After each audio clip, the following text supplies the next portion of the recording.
Chapter 394.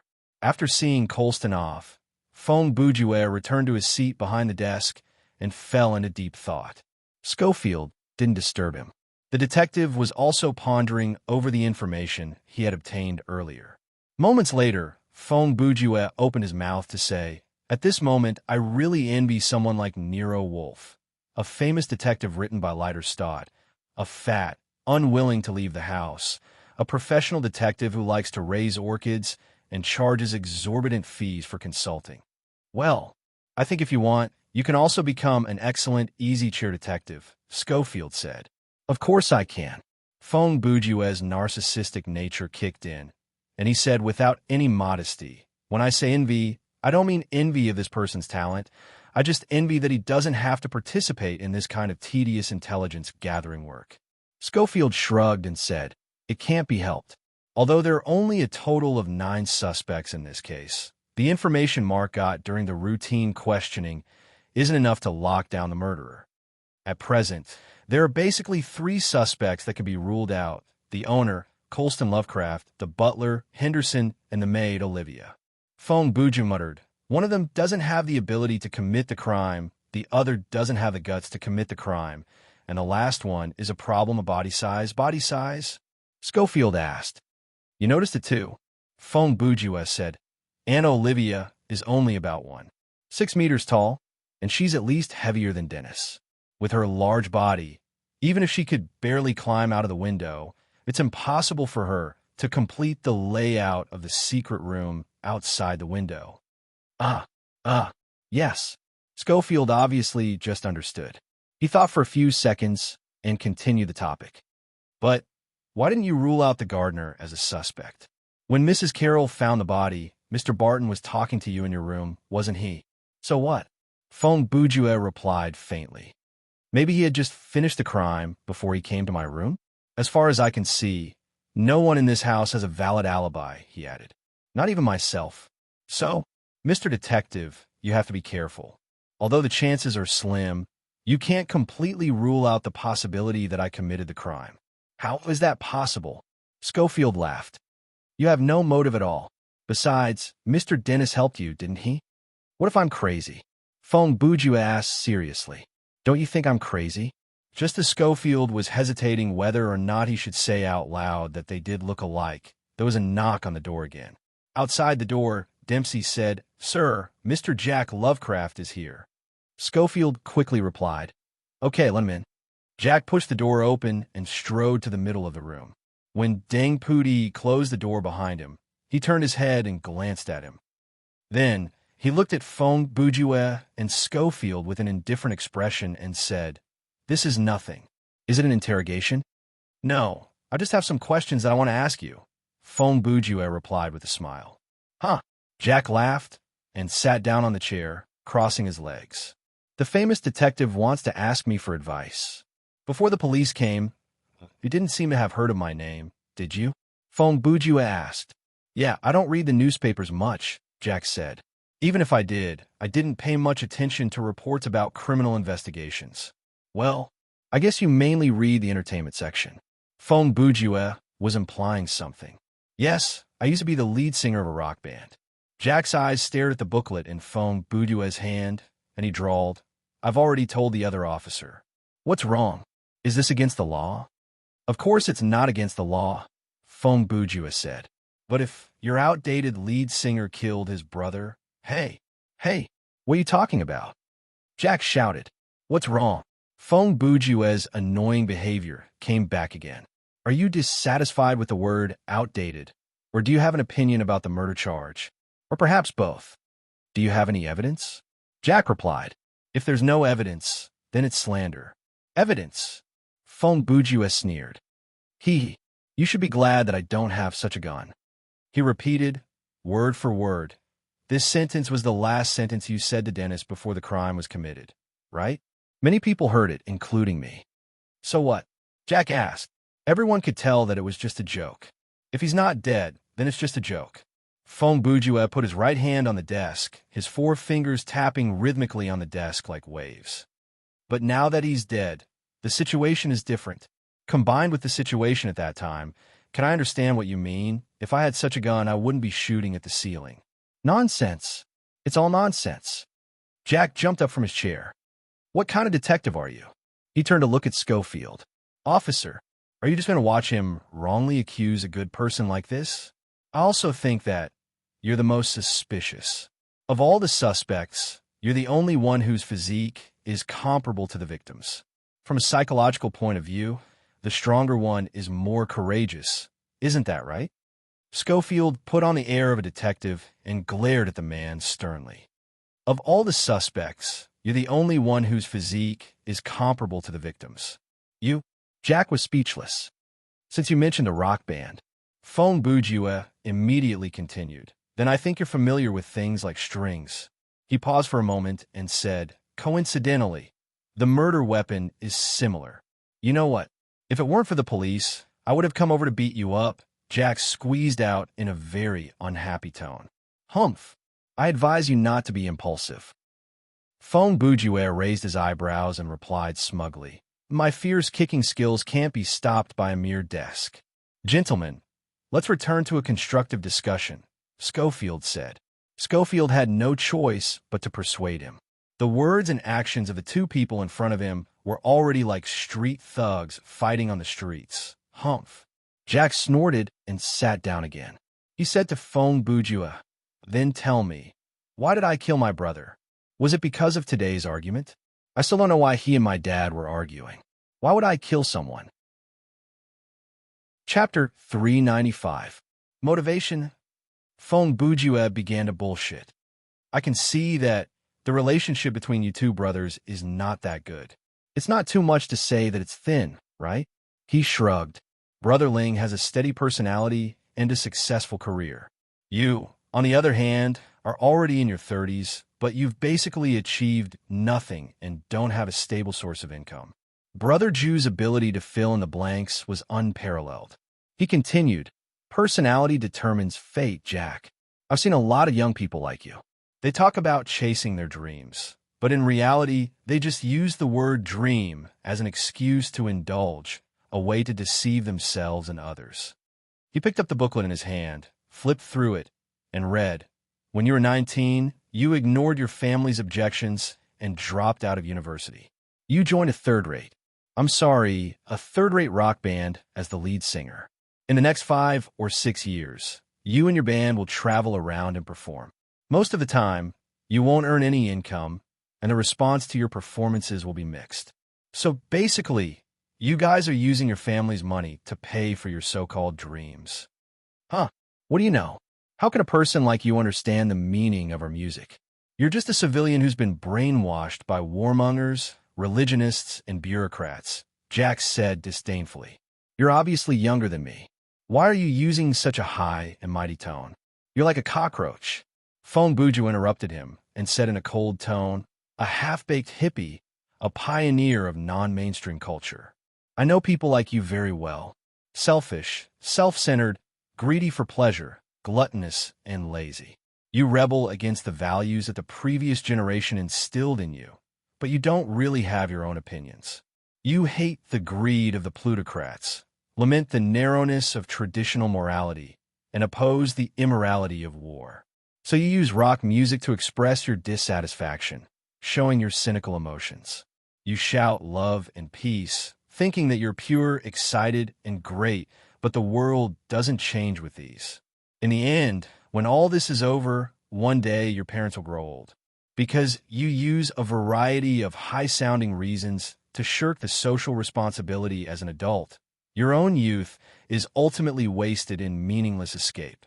When you look back, behind you is a stupid young man with an embarrassing haircut, smoking a joint, and shouting empty slogans. Your idealism sounds beautiful, but you don't have the ability to realize it. Thinking is thinking. Thinking is not wrong, just like Marxism. Can you say that it is wrong? However, a group of people who are detached from reality and hold lofty ideals while actually living a life of parasites will only be annoying. Jack was dumbfounded. Not only Jack, but even Schofield was dumbfounded. The two of them didn't know what to say. I was once a cynic, Jack. Phone Bujuel leaned back in his chair and lifted his head to say leisurely, If you think a guy like you, who makes trashy music, smokes weed, flirts with girls, and travels around the world at his own expense, can be counted as changing the world, then Martin Luther King and I can form a rap group and release a record. He rested his head on his hands. Do you think you can change the world by casually publishing a few sentences that imply social and anti-government opinions in your work? I tried a long time ago, but it didn't work. Jack was completely stunned. His family and friends wouldn't tell him these views, and even if they did, they wouldn't say it so sharply. Let's go back to the previous topic. Fong Bujue turned a page of the booklet and continued. 5 or 6 years later, your band signed a contract with a similarly unpopular record company and released an album. But the sales were obviously not very good, because the company soon went out of business. He paused. Not long after that, your band disbanded. Later, you went to North America and found a job writing soundtracks for TV commercials for a living. His sarcasm was obvious. How does it feel to work for those fat tycoons? Jack couldn't refute, so he could only change the topic. What does this have to do with my brother's death? Don't worry, we're about to get to the point, buddy. Fong Bujue laughed. Ideals are very beautiful, but to talk about ideals, you must first withstand the beating of reality. He spread out his hands. You're lucky, Jack, because you were born into a rich family. For you, a good life, the right to education, and financial resources after dropping out of school. These are all things that you can reach out your hand. He paused for a moment. And you are also unfortunate. Because you were born into a wealthy family, reality punched you in the face a little too late. The life that your father gave you is something that many people can only dream of, but you squandered it. A few years ago, when your father finally couldn't take it anymore and stopped all financial aid to you, you were nearly 30 years old, and for the first time in your life, you were alone and faced the monster of reality. You've realized that living isn't such a simple thing. In the adult world, nothing is simple and nothing is taken for granted. To eat, you have to work. To live a good life, you have to work harder. To become a person above others, you have to excel.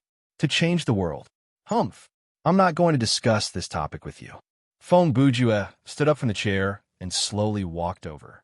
Today, you must know better than anyone what it's like to live without money. Living in a cheap hotel without hot water, sleeping on a dirty bed, eating only 2 meals a day, with only bread and running water for each meal. After writing a song and sending it out, you have to be on tenterhooks, afraid that it will be rejected, because that means starvation. He walked in front of Jack and looked down at him with eyes that seemed to be able to see through everything. You are a rich man. After going through such ups and downs, you must have become much more tenacious. And your fear of poverty will be worse than those who have never been rich. Brother Jew sneered and continued. In recent years, your father's health has been deteriorating, which is undoubtedly a very bad sign. If he dies, what will he leave behind for your rebellious second son? In the eyes of this family, aren't you just an irresponsible playboy who only knows how to fool around and ask for money? No matter how much of the family business is left to you, it will all be squandered away. Jack's eyes showed that he wanted to defend himself, but Fong Bujue immediately increased his tone and speed, not giving him a chance to speak. Let's not talk about how much your stepmother and your sister will get. According to the usual order of inheritance, Dennis will undoubtedly be a huge obstacle for you to get the inheritance. Although it was a false accusation, what he said was reasonable. The relationship between you two brothers wasn't good to begin with. For the sake of this family business, which is enough to change the rest of your life, isn't it natural that you want to kill him? Schofield added, that makes sense. Today's quarrel was the fuse. You made up your mind when you were in the corridor, and after you returned to your room to plan, you went to carry out the murder. The detective had a basic understanding of Brother Jew's **T routine, so it was easy for him to help him. Jack really didn't expect that from the information he and his family had divulged to Officer Mark, this detective would be able to vividly describe the first half of his life. In fact, Fong Bujue himself didn't expect this either. He had just combined different people's descriptions of Jack's experiences over the years, and then used his own imagination to speculate about the changes in Jack's heart at different stages of his life, and irresponsibly used his talent as a novelist to connect the dots. He didn't expect that everything he said, including the fact that Jack wanted to kill Dennis, was true. Jack gritted his teeth and laughed in anger. "Okay, since you two have come to this." He stood up and spread his hands. "Then I'll be frank." He sneered. "Anyway, I didn't kill anyone. Whether there was a motive or not, it doesn't matter. Before Carol found a body, I stayed in my room and packed my luggage. I didn't even take half a step out. I didn't kill him, so I didn't kill him. I won't confess. If you really have evidence, you can arrest me." As he spoke, he put on a rogue look and stretched out his hands to Schofield. Chapter 396. After Jack left the study, Fong Bujue returned to his seat with a smile on his face. He then turned to look at Schofield, who had a serious expression on his face. "What do you think, detective?" he asked. Schofield replied, "It's very suspicious. So far, he's the most suspicious one." "Indeed," Fong Bujue continued. "Jack has the motive, the time, and the ability to commit the crime. But I don't think he's the murderer." "Oh." Schofield was puzzled. "Why?" Fong Bujue asked in return. "Detective, if you were Jack, how would you feel when you saw your father and brother arguing fiercely?" "Well," Schofield put himself in Jack's shoes after being reminded by his brother Bujue. He immediately came to a realization. "I should be happy." "Yes." Fong Bujue nodded affirmatively. If his motive for killing or his ultimate goal was the family fortune, he should be secretly happy when he saw the scene today. After all, in the eyes of his family, he was just rebellious and immature. It wasn't an irreconcilable conflict. As for the conflict between Dennis and Colston, it's hard to say. "So," Schofield asked tentatively. "So, logically speaking, even if Jack wanted to kill Dennis, he wouldn't have chosen to do it today." Fong Bujue continued. "In my opinion, after the gunshot incident, Jack said those words because he was secretly happy when he saw his father and brother arguing. So he spoke arrogantly. These words had indeed inadvertently revealed some of his inner thoughts. But someone who really wanted to commit murder would have done it without any warning beforehand and wouldn't have left such an obvious flaw." He paused for a moment and said, "Also, did you notice the wording he used at the end? It doesn't matter if there's a motive or not." This sentence is basically admitting that he once had the intention to kill, but he wasn't afraid at all. Whether it was the look in his eyes, tone, or subtle body language, that sentence that they didn't kill anyone anyway was the truth. Brother Bujue rested his elbows on the table and held his cheeks. The confidence in his words wasn't the confidence of a criminal, but the confidence of an innocent person. There's a difference between the two. The former means that the police can't find enough evidence to convict him, while the latter, it's purely because he didn't do anything. Jack belongs to the latter, and it's like he's not afraid of a crooked shadow. "So," Schofield muttered, "Jack's possibility of being the murderer basically can't be ruled out." "Yes," Fong Bujue replied. "At this stage, Colston, Henderson, Oliver, Carroll, and Jack, these 5 people can be ruled out for the time being."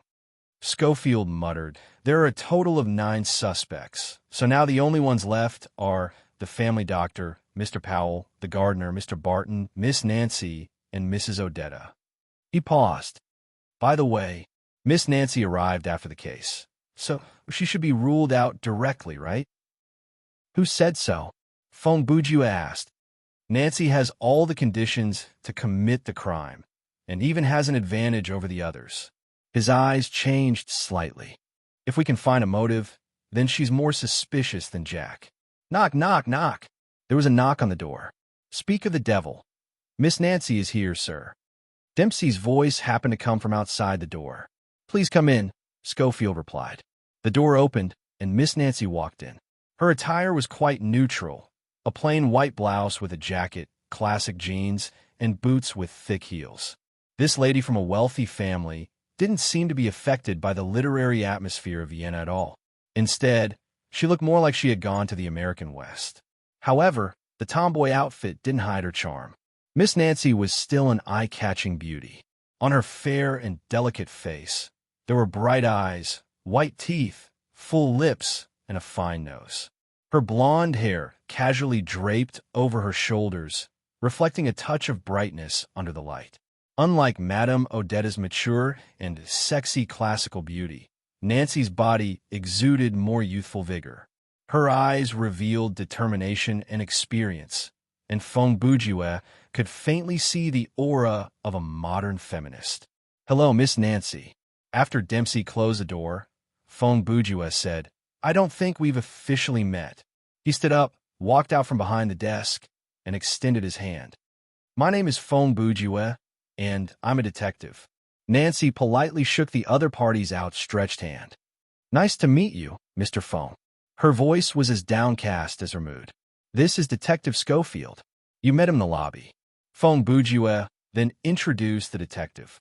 Schofield stood up, one hand on the brim of his hat, and the other extended. "At your service, ma'am." "Nice to meet you, Detective," Nancy replied as she shook hands with him. "Please sit down, Miss Nancy," Feng Bujue said. "Don't be nervous. We just have some questions for you." "Okay," Nancy answered as she sat down. "But I can't guarantee that I'll be able to help you. You know, when I arrived, Dennis was all ready. Is that really the case?" Feng Bujue's attitude suddenly took a turn for the worse. "What did you say?" Nancy asked with a puzzled expression. "Perhaps the time you arrived here is earlier than we thought." Feng Bujue was using his actions to let these NPCs know the meaning of the saying, "If you have a mind to condemn someone, you can easily find a reason to do so." "What do you mean?" Nancy sensed that there was a hidden meaning in his words. "I'm using my imagination," Feng Bujue replied. "This is a very important skill for a detective. We have to follow logical rules and common rules, but we can't be bound by these inertial thoughts." He smiled. "In short, what I'm about to say may sound bizarre and may offend you. So, I want to make it clear in advance that everything I'm saying is just speculation. If some of it makes you feel uncomfortable, I hope you can understand." So it's this again. But this Miss Nancy clearly only appeared after the crime was committed. How can he frame her like this? Schofield thought to himself. He really couldn't imagine what kind of reasoning Feng Bujue would come up with. "What are you trying to say?" Nancy asked. Feng Bujue sneered, swung his arm, and said to Miss Nancy aggressively, "The murderer who killed Dennis is you, Nancy Lovecraft." Chapter 397. Schofield's retort had returned. The expression on Nancy's face quickly changed from confusion to shock. "This is so preposterous. What makes you say that?" Feng Bujue laughed. "Humph. It's an expected reaction."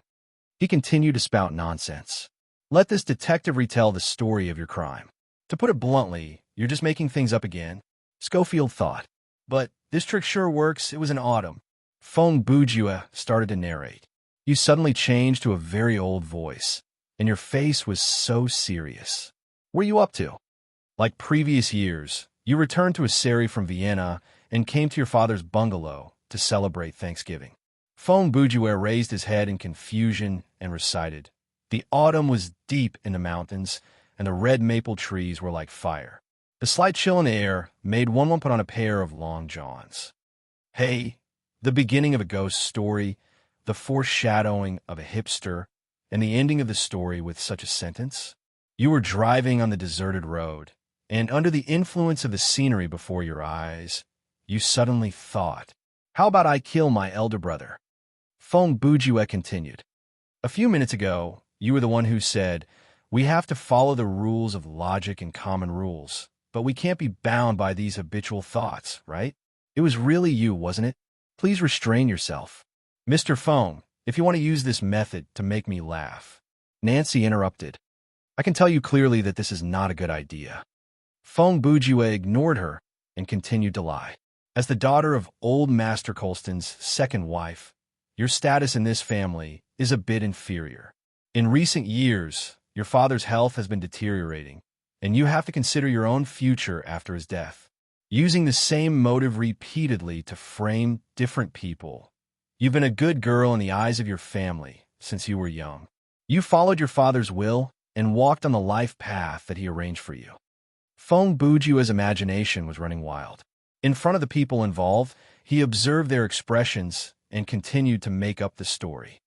Since elementary school, you've been excellent in your studies, upright, talented, and well-educated. You're like the legendary other people's child. When you were 18, you entered the prestigious music academy in Vienna and stayed on as a teacher after you graduated. In other people's eyes, your life is perfect. You have a good family background, good looks, and a good personality. You have a stable job, a good income, and a high social status.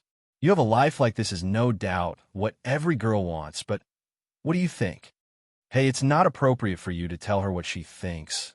Your education, your job, and even your interests, none of these were chosen by you, but by your father's wishes. Maybe you don't want that perfection, because perfection makes you lose a lot. He paused for a moment. I'll give you an example. For example, you're almost 28 years old, but you're still unmarried. He spread out his hands and shook his head. The only reason I can think of for a lady like you to remain unmarried is that all the outstanding men think that you are unattainable and flinch at the sight of you.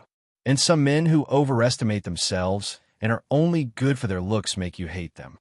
In short, I'm afraid that your inner world is not as happy and carefree as it seems to others. Feng Bujue said, no matter how perfect you are, you don't get more attention than your two brothers. He said in a sarcastic tone, you're like a dog. When your master tells you to sit down, you sit down. When he tells you to play dead, you play dead. When he tells you to roll, you roll. You stick out your tongue and wag your tail to make yourself perfect. You don't do it for the dog food, but to get the attention and approval of your master. You'd better change your career to multi-level marketing. You can even be a cult leader. By the way, why does Miss Nancy look like she's about to believe me? Miss Nancy, you have to hold on. Don't let others change your settings with just a few words. But the reality is cruel. A stepmother's child is a stepmother's child. Feng Bujue continued, from Colston's attitude toward marriage, you can also see his attitude toward women. After all, he values his two sons more. Even the disappointing second son, didn't he grit his teeth and support him for nearly 10 years? His face darkened. So, you hate your father, and this emotion will soon make you vent your anger on Dennis and Jack. After all, these two guys are just your half-brothers. If my father dies, he will definitely leave his inheritance to Dennis is a reasonable idea in my opinion. Feng Bujue said, the psychological factor is jealousy, and material factor is the inheritance. With these two factors, you have enough motivation to do the deed. After brainwashing for so long, are we finally going to talk about the case? Today, you didn't come as late as you looked. In fact, you arrived early, and you were the first to arrive. Feng Bujue said, as early as this morning, you hid the car in the woods a few miles away from the villa. Then, with a murder weapon, a string, and gloves, you quietly walked to the villa on foot. He described it vividly, as if he had seen it with his own eyes. Anyway, the murder weapon is easy to hide. Even if you were seen by someone in the villa before the murder, it doesn't matter. Just say that the car broke down in the woods and you had to walk back. That's enough to cover it up. He changed the topic. You have the key to the villa's gate, so it's not difficult to sneak in. Things went smoothly, and no one found out that you had sneaked into the villa. So, you took the opportunity to hide and waited for the right opportunity. In the afternoon, Dennis and Jack came. Then there was the shooting incident.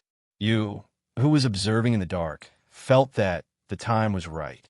If you took action today, not only could you get rid of Dennis, but you could also make Jack take the blame for you.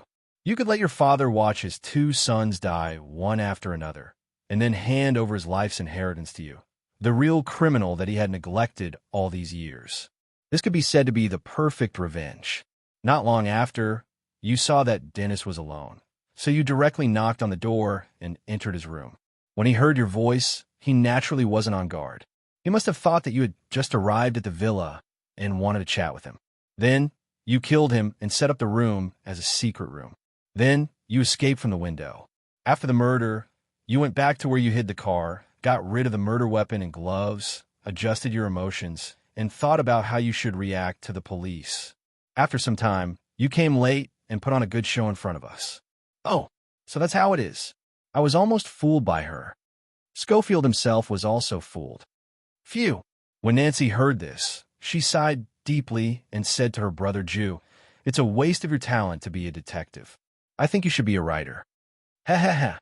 Fong Bujue touched the back of his head with one hand and smiled proudly. He almost said, "I'm not that good." Although their personalities were quite different in terms of ability, Nancy was the closest to her father among the three children. She was a very smart woman and was not easily frightened. When facing Fong Bujue's ridiculous accusations, she did not panic like Carol, nor did she fly into a rage like Jack. Just like her father, Nancy refuted with facts and logic. "My flight was delayed. You can go to the airline to check what time my flight arrived at the airport," Nancy said. "Also, the car that I drove here was rented. I think there will be many witnesses at the place where I rented the car. They will remember my appearance and the time that I appeared and left." She paused for a moment.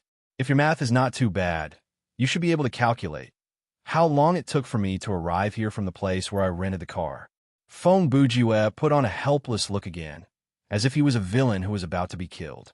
He stuttered, "W what?" His confident reasoning was defeated with just 2 sentences. Chapter 398.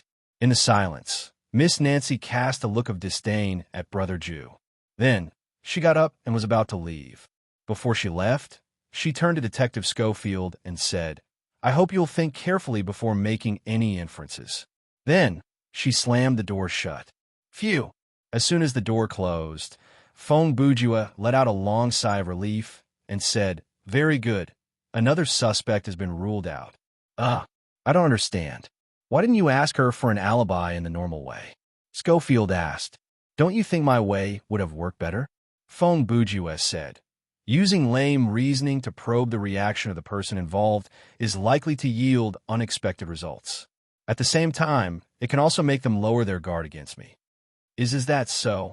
Schofield took out his handkerchief and wiped the cold sweat on his forehead. "How is that possible?" Fong Bujue said, "Can you believe Officer Mu's lines when she was helping Mr. Kagoro out? There are many ways to probe the reaction of the suspect. As long as you're thick-skinned enough, like Guing, who is also a fictional detective, sticking to the suspect and harassing him or her, the suspect will definitely be exposed after a long time. No matter how you look at it, I'm just working hard for the mission. The nightmare difficulty really lives up to its name. On average, each chapter is less than 2,500 words, and so far, I've only made it through 2/3 of the chapters. This is really bad. Although I've basically confirmed that the murderer is Barton, there are still 10 chapters left. It's too early to expose him. A novel isn't like an animation, where you can just use a single frame and BGM, and then find 3 voice actresses to talk about the script for 20 minutes. A novel has to be thought out word by word. It's not right for the author to copy and paste a passage of the Great Compassion Mantra in a moment of passion, and purely from a logical point of view, there are still many suspicious points in this case. For example, Barton's motive and why he set up the room as a secret room. I still don't know. These 2 mysteries would probably only be solved in the last few chapters. As for the first 7 or 8 chapters as the main character, I had to fill up the story, although I did think about killing someone myself. The 33 chapters were so awkward that I missed the best opportunity to do so. Why don't I pick up the ashtray on the table and knock Schofield to death? But now that I think about it, in this kind of nightmare scenario, the NPCs should have the ability to one-shot me. Brother Jew thought to himself for a while before he made up his mind and walked towards the door. He opened the door and called out to Dempsey, who was on standby in the hallway. "Officer Dempsey." "What are your orders, sir?" said Dempsey. "Please invite Henderson, Powell, and Barton," Fong Bujue said. "All 3 of them together." Demuty confirmed. "Yes, bring them all here." Fong Bujue nodded. "Okay, please wait a moment." Dempsey adjusted his collar and turned to leave. After Fong Bujue gave his orders, he stepped back into the room and closed the door. "What are you trying to do?" Schofield asked curiously. "What? Do you think I will continue to call them in one by one for questioning?" Fong Bujue asked. Inside, he was thinking, how could you have guessed what would happen next? If you continue to use titles like so and so, the author will not be satisfied, right? Yes, the detective replied. Huh. Phone Bougie said, don't worry, just wait and see. To be honest, I'm fine. It's just that Miss Nancy seemed to have put you on the spot earlier. Schofield could not hold it in anymore. He was kind enough to stop Phone Bougie's self-humiliating reasoning. Huh, Phone Bougie said. Why would I be put on the spot? He turned his head to face Schofield. His expression suddenly changed, and he put on his awkward face in the next second. That's right. My voice was trembling, my forehead was sweating, and my pupils were dilated. If you look closely, you'll notice that my left hand is trembling slightly.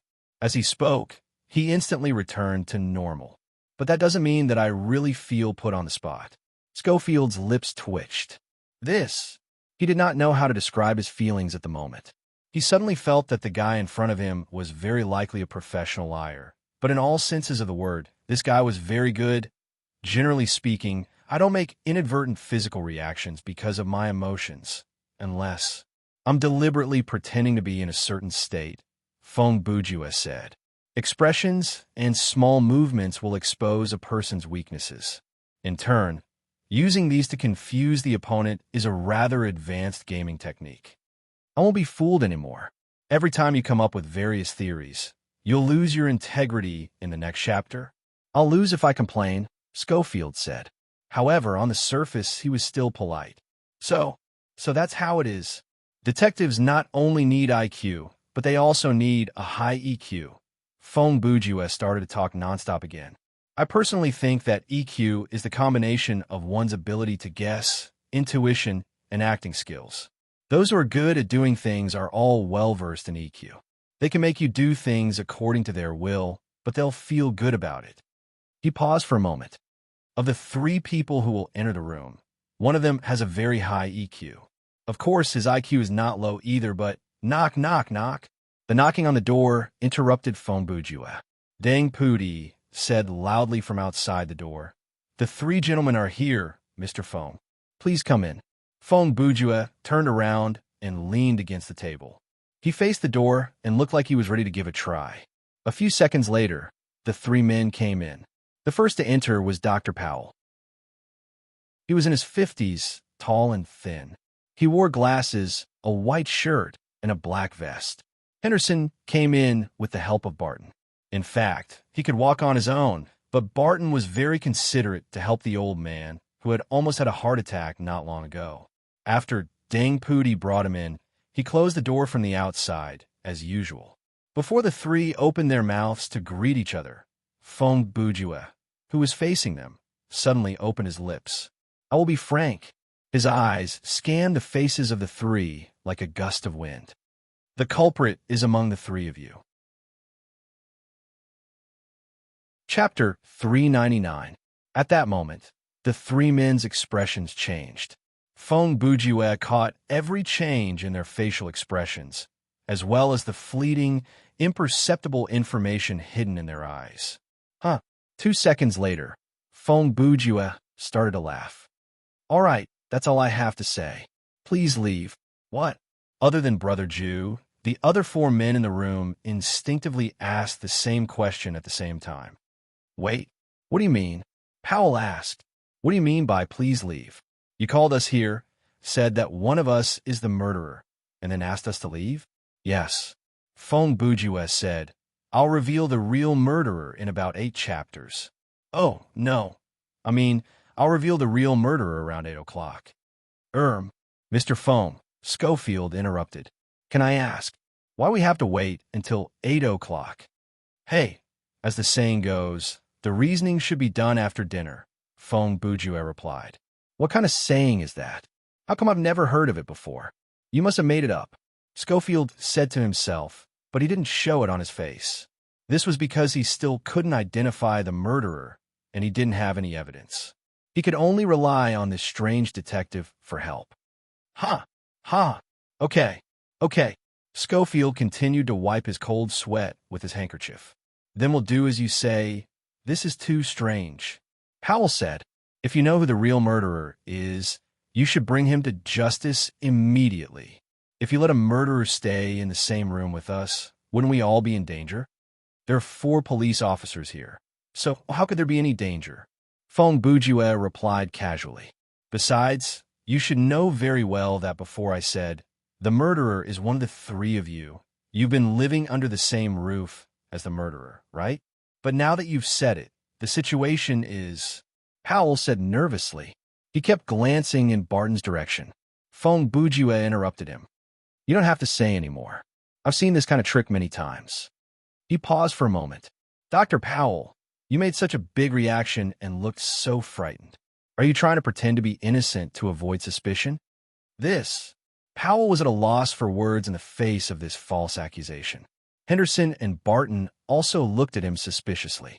The atmosphere became very strange. Feng Bujue only sneered at their reaction. He turned to Schofield. Before dinner, please gather the three of them, as well as Carol, Colston, Jack, and Nancy in the dining room. That way, it's easier to keep an eye on them. He walked around the three people in front of him and walked toward the door. Where are you going, Mr. Feng? Schofield asked. The kitchen, Feng Bujue replied. He opened the door and walked out. The four people in the study looked at each other awkwardly. The villa's kitchen was quite good. It was almost as good as some small Western restaurants. The kitchen door was naturally a double-flap door that could be pushed open with a hand, foot, or pushed from a cart. It was very convenient to carry food in and out. After Feng Bujue pushed the door open, he was greeted with a spacious, clean, and beautiful environment. For a household kitchen, the equipment in this place was amazing. There were cabinets, grills, stoves, ovens, barbecue grills, burners, stoves, shelves, workstations, preserves, freezers, mixers, meat grinders, slicers, egg beater, and so on.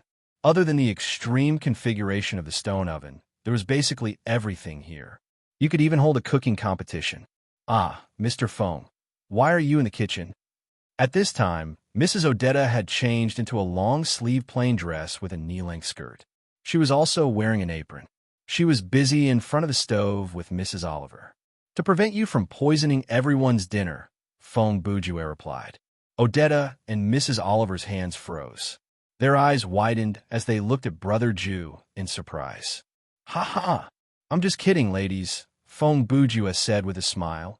As a guest, it's only right for me to help out in the kitchen. Oh, sir, your joke isn't funny at all. Auntie Oliver was undoubtedly a straightforward person. She quickly got busy at the counter again. We're so busy that we can't even handle it. But you're still saying such scary things. Odetta smiled politely. Mr. Feng, are you sure you can help? Don't force yourself. You're afraid that I'll cause trouble? Humph. Feng Bujue's eyes were covered by his fringe. In the shadow, a glint of savagery appeared in his eyes. Naive, too naive. If I don't show you my skills, you won't understand. After he said that, even he himself was startled. Wait a minute, this line should be delivered by Jean Fouguet? Oh well. Anyway, he picked up a kitchen knife, grabbed a piece of red meat, and started to cut it at high speed. His hands were so fast that they left afterimages. The frequency of the knife falling on the chopping board was as dense as a typewriter. Ha ha! Let me have a taste of this beautiful slaughter. The two ladies in the kitchen had never seen anything like this before. They were stunned and did not know what to do as they watched Brother Jew's performance.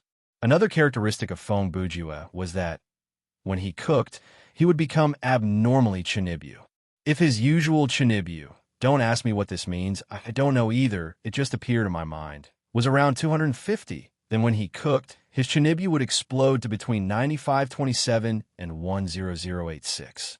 Habits are indeed scary things after his parents died.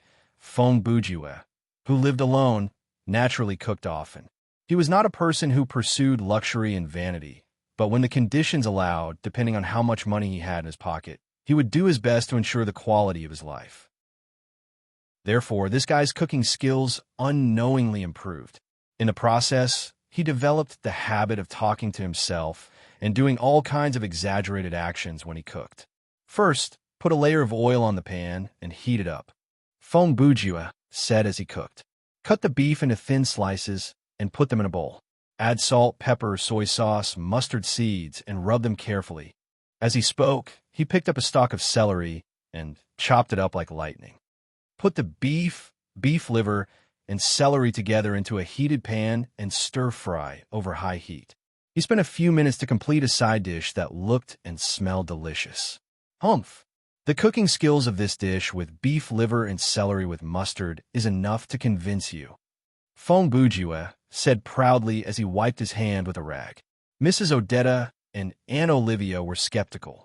They each took a piece of beef liver and tasted it. It was so delicious that it was unbelievable. Mr. Fong, were you a chef before you became a detective? Odetta asked in shock. Fong Bujue slowly walked to the side, took an apron from the wall, and put it on himself. He smiled smugly and said, "So, please leave the preparation of dinner to me. The two of you can help me a little." He paused for a moment, and, in the meantime, please answer a few of my questions. Chapter 400. By the way, there should be another servant in this house, right? As Fong Bujue spoke, he was concentrating on dripping oil into a bowl of sauce. Although his hands were busy cooking, his mind didn't stop at all. Multitasking wasn't a burden for Brother Jew at all. On the contrary, it was a kind of release. Previously, he had speculated that Olivia was not the only maid in the Lovecraft family. After all, there were so many rooms in the villa, as well as corridors, foyers, stairs, and so on. Even if it was just a superficial cleaning job, one person would have to do it for half a day. Not to mention, there were also chores like cooking and washing clothes to do. Even if Henderson and Barton were to be counted in, there wasn't enough manpower. Yes, there's another maid, Mrs. Marcia. She went back to her hometown for Thanksgiving this year and will be back after the holiday, Mrs. Odetta replied. So even you have to come to the kitchen to help? Fong Bujue laughed. Odetta naturally understood the meaning behind his words. She replied awkwardly, "Sorry, I'm really not very good at these things." Fong Bujue only watched for a minute and knew that this madam's cooking skills could only be used as an assistant. Presumably, she rarely came to the kitchen to do anything. No, you're doing well. I think Mrs. Olivia is very grateful that you're here," Fong Bujue said. "Isn't that so, Mr. Fong? These few days, Madam has really helped me a lot," Olivia added. The previous two madams didn't even bother to pour themselves a glass of water. "Olivia?" Odetta interrupted the auntie's words, gave her a look, and shook her head slightly. Obviously, she didn't want Olivia to continue. Presumably, this maid had a lot of complaints about the master's previous two madams and often complained, and these contents were not suitable for an outsider to hear. Olivia was also very tactful. Seeing that the madam had spoken, she quickly shut up and buried her head in her work. "Oomph." Fong Bujue sneered, picked up the bowl in front of him, and changed the topic. "Look, carefully drip the oil in like this, and then pull it like a string to stir. This can prevent the oil from separating from the water." He put the bowl aside. "In a while, pour this mixed sauce on the oysters. Then, my special baked oysters with spinach and cheese will be complete. You always surprise people, Mr. Fong." Odetta was also grateful that he didn't ask any more questions. She took the opportunity to compliment him. Who would have thought that a detective could be so good at cooking? This dish is only of medium difficulty," Brother Jew replied proudly. 4 dishes of similar difficulty. I plan to make 2 dishes of chicken liver mousse and Japanese filet mignon. He pointed to a pile of vegetables in the corner. Pick out a few old potatoes and deep fry them twice. You can make a unique pomme souffle. The Frenchman stuff is pretty good. Oh, I say, Mr. Detective, how many dishes do you plan to make? Plus, I haven't heard of many of your dishes before, Olivia said from the side. Don't worry, I'll be able to make it in time if I do it myself. Fong Bujue did look relaxed and casual, but his movements were fast, accurate, and ruthless. He was at least twice as fast as those in TV cooking shows. At that moment, Brother Jew's thoughts were actually not that complicated. There were 2 main reasons he came to the kitchen. 1, he wanted to use the time before dinner to interrogate the last 2 suspects. 2, he wanted to have a good meal. In this scenario, the players needed to consume food and water. Since they had to eat, why not eat better? The game Thriller Paradise was very good at simulating the taste of food. Players who had bought food items from the market knew that from potato chips to steak, from candies to lobsters, the game could fully simulate the taste of the food. Now, he could use the resources in the scenario to enjoy the expensive food in real life for free and show off his cooking skills. Fong Bujue would not miss out on such a good opportunity. By the way, madam, I have a question that I don't think Officer Mark has asked you before. Fong Bujue suddenly asked without warning. Who do you think is the biggest suspect in this case? Odetta's hands shook. She widened her eyes to look at Fong Bujue. The anxiety that she had suppressed in her eyes was replaced by surprise. Oliver also looked over with a worried expression on his face. After an awkward silence, Madame Odetta seemed to come to a decision, and her expression turned determined. It's me. Fong Bujue was still busy with his work. He replied calmly. And the reason is? Because my relationship with Dennis has never been good. What Odetta said was similar to what Barton had told his brother Jew earlier. 7 years ago, when I married into the Lovecraft family, Dennis strongly opposed it. Even though I tried to mend my relationship with him, his attitude toward me has always been cold. You saw in the lobby today. What I want to hear is... Fong Bujue interrupted her. What I didn't see. Odetta's heart skipped a beat. Then, she seemed to understand something, and she sighed. Sigh. Looks like I can't hide anything from you. Fong Bujue was saying, I was just bluffing. You really have something to tell me. Odetta continued. Fine. Before the body was found, I went to find Dennis. Before the man could say anything, she added, but I swear, I didn't kill Dennis. I didn't even go into that room. I believe you. Fong Bujue picked up a large handful of washed vegetables, spread them out in front of him, and cut them quickly. In my opinion, here's what happened this afternoon. Your husband and Dennis had an argument for some reason, and they even shot each other. As the mistress of this house, it's normal for you to be worried about this. At that time, you must have guessed that the reason for the argument was because of you. So, after a while, you went to Dennis's guest room and wanted to talk to him. His words were as rhythmic as the sound of a knife on a chopping board, and he spoke very quickly. In the end, you knocked on the door for a long time, but no one in the room answered, so you left. Unexpectedly, not long after, Dennis was found dead in the room. Since Dennis had always been on bad terms with you, and you happened to be in front of the guest room during the time of the crime, you were undoubtedly the prime suspect. You were afraid of being implicated, so you hid this matter for the time being. Chapter 401. Could it be that you saw me nearby? Mr. Fong, Odetta said in surprise. Her reaction showed that Brother Jew speculation was exactly the same as the actual situation. Well, it's just a logical deduction. Fong Bujue replied, but he was complaining in his heart. Are you kidding me? In the previous conjectures, there were a lot of guesses that were correct. Now that I'm a little more serious, there are no deviations at all. There are still 8 chapters left. Why is this case so simple? Madam, you're too honest. Can an NPC with your looks and temperament be a little more shrewd? Now that you've said this, isn't the reason why the murderer set up the secret room the same as exposing it? Next, as long as Barton's motive is revealed, the case will be closed. Barton, you're really useless. Who else can you fool other than Schofield? Speaking of which, even if Schofield worked on this case alone, he would still be able to solve it in the end, right? In the end, what's the point of my identity as a famous detective? Any other detective or police officer would have been able to solve this case as well. Is it really okay to continue like this? Due to the excessive amount of space, the crazy author has already started to describe me in all kinds of strange ways. Ever since this guy made up the setting of reading fetishes, reasoning fetishes, and being fearless more than 1,000,000 words ago, he put all his attention on the plot. From time to time, he would use the excuse of going out to collect materials to delay the writing progress. Now, he suddenly added the inexplicable attributes of incompetent weaving and Chinibu cooking to make an extra 1,000 words. Although it seems to have enriched the character's personality, I feel like my own style and bottom line has been pulled down by him. Obviously, Fong Bujue didn't know that the main character, Wang Mao, who complained about me in the last official chapter, was still a virgin at the end of the chapter. Therefore, He shamelessly slandered me in his mind. Please don't mind him. Back to the main topic.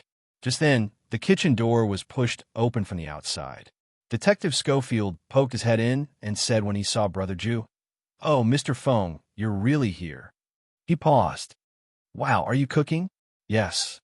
Fong Bujue turned around and replied, "What's wrong? Have you never cooked in the kitchen before?" "Uh-huh." Schofield laughed. "My wife is very good at cooking. She almost never lets me into the kitchen." "Oh."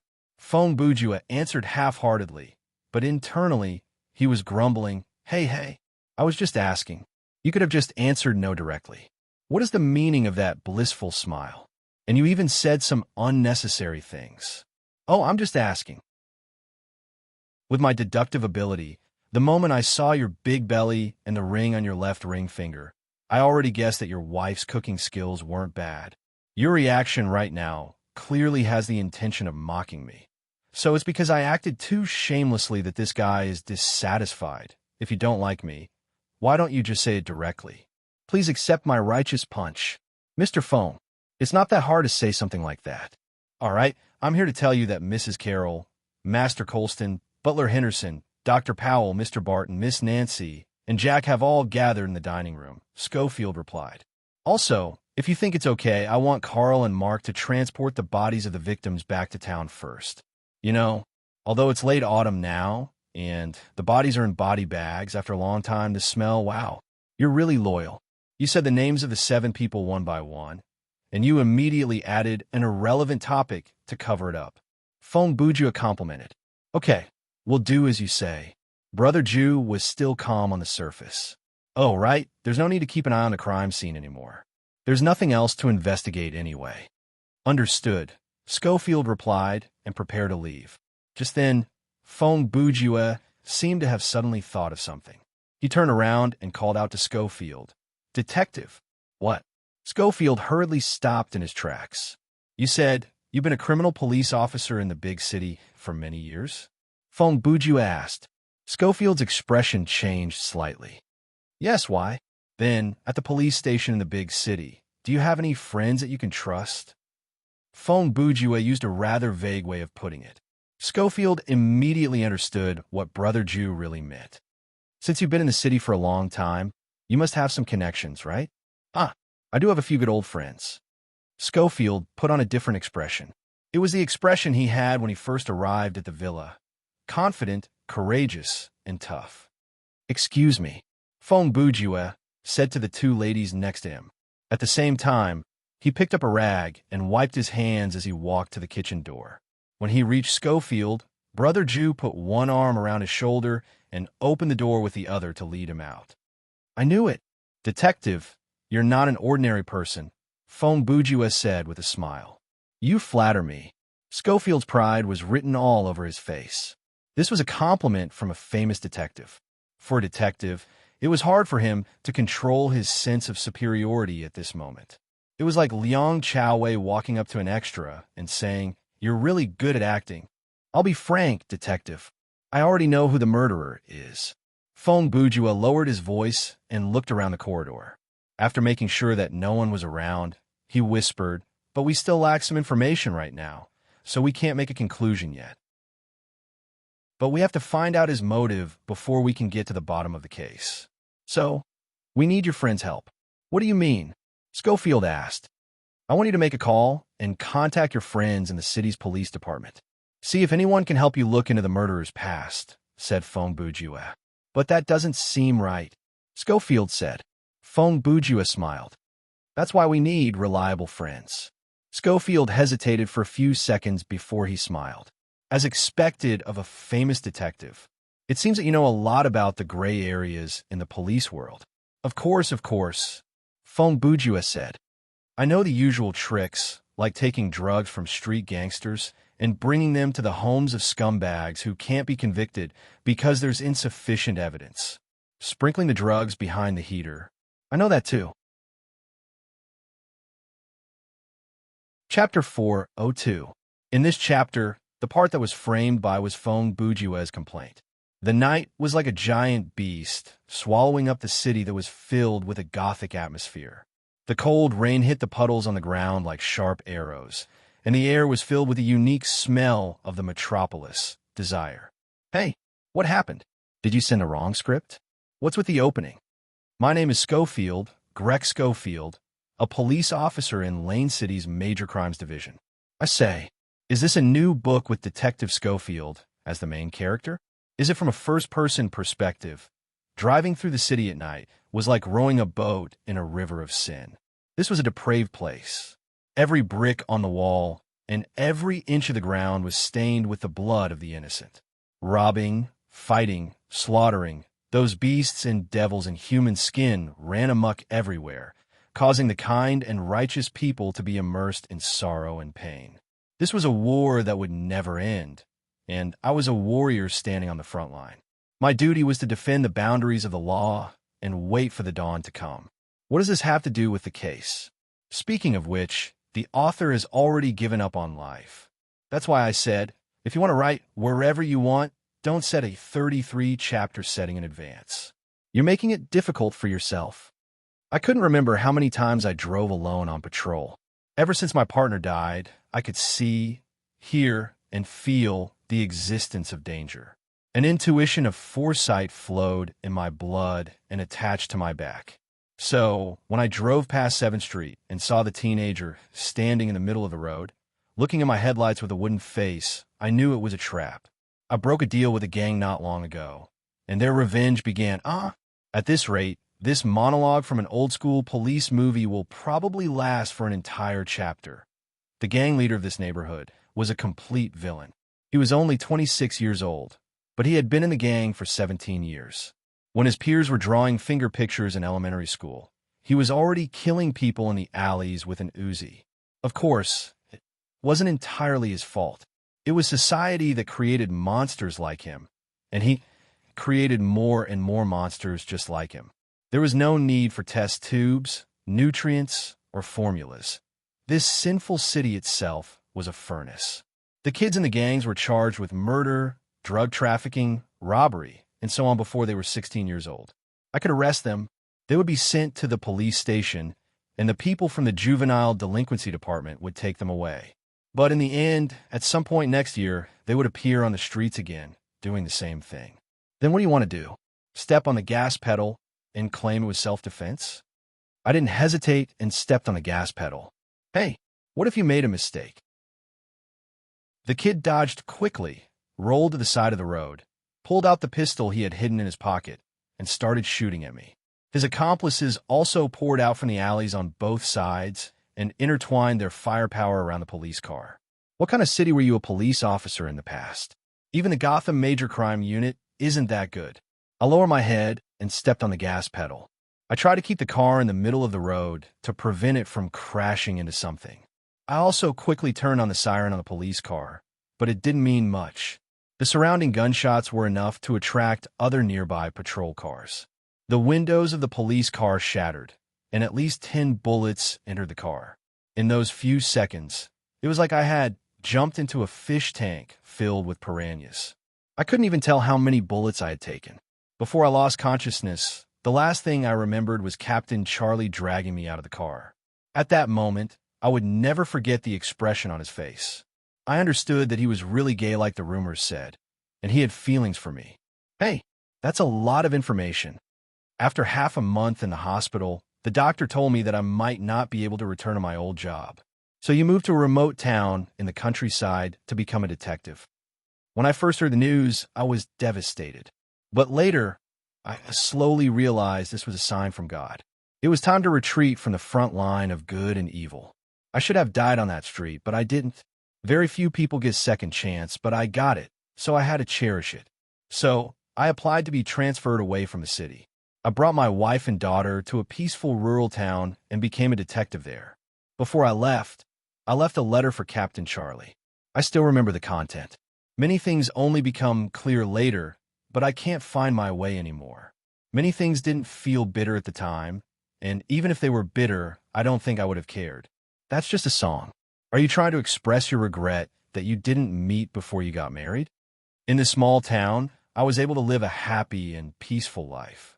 Every day, I could go home on time and spend more time with my family.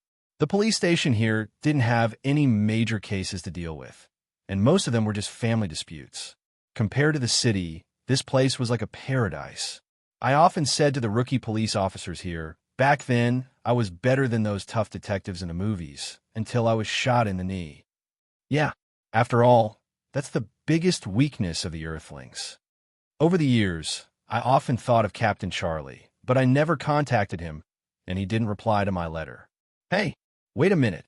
Don't tell me he's trying to use the case as an excuse to call Charlie. Today, I finally had an opportunity.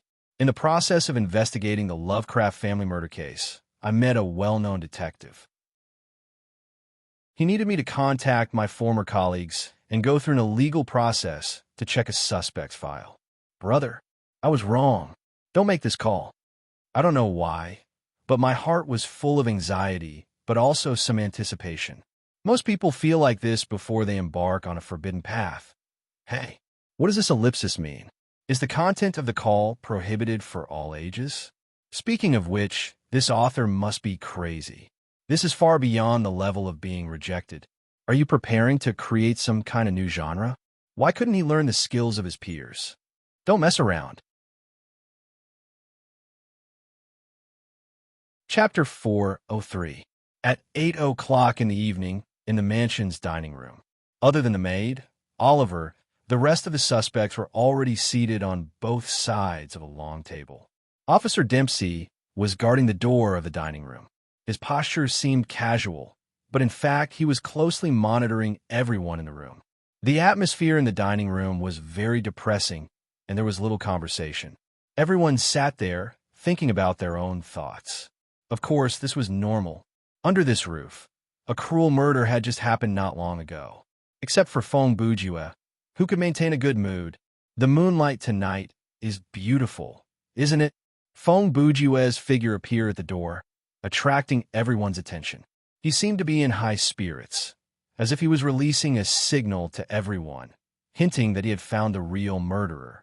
However, because of his previous behavior, the Lovecraft family did not have a good impression of this great detective.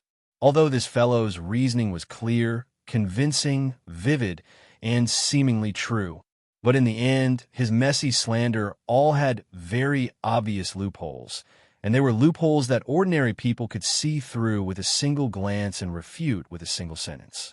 It's a pity that there is no mold. Otherwise, I would make a batch of mooncakes for dessert. Fong Bujue walked to the dining table as he spoke. There was a large paper bag under his arm, and it seemed to be filled with a lot of things. Auntie Oliver pushed a small trolley and followed behind Brother Jew into the restaurant. The cart had 3 floors, and it was full of dishes. Your kitchen here is really good, Mr. Lovecraft.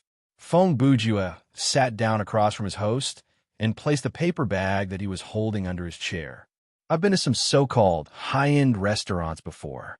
They have a luxurious facade, a luxurious dining environment, luxurious cutlery, and luxurious prices. But the kitchen was dirty and messy. It was filled with all kinds of buzzing and wriggling invertebrates.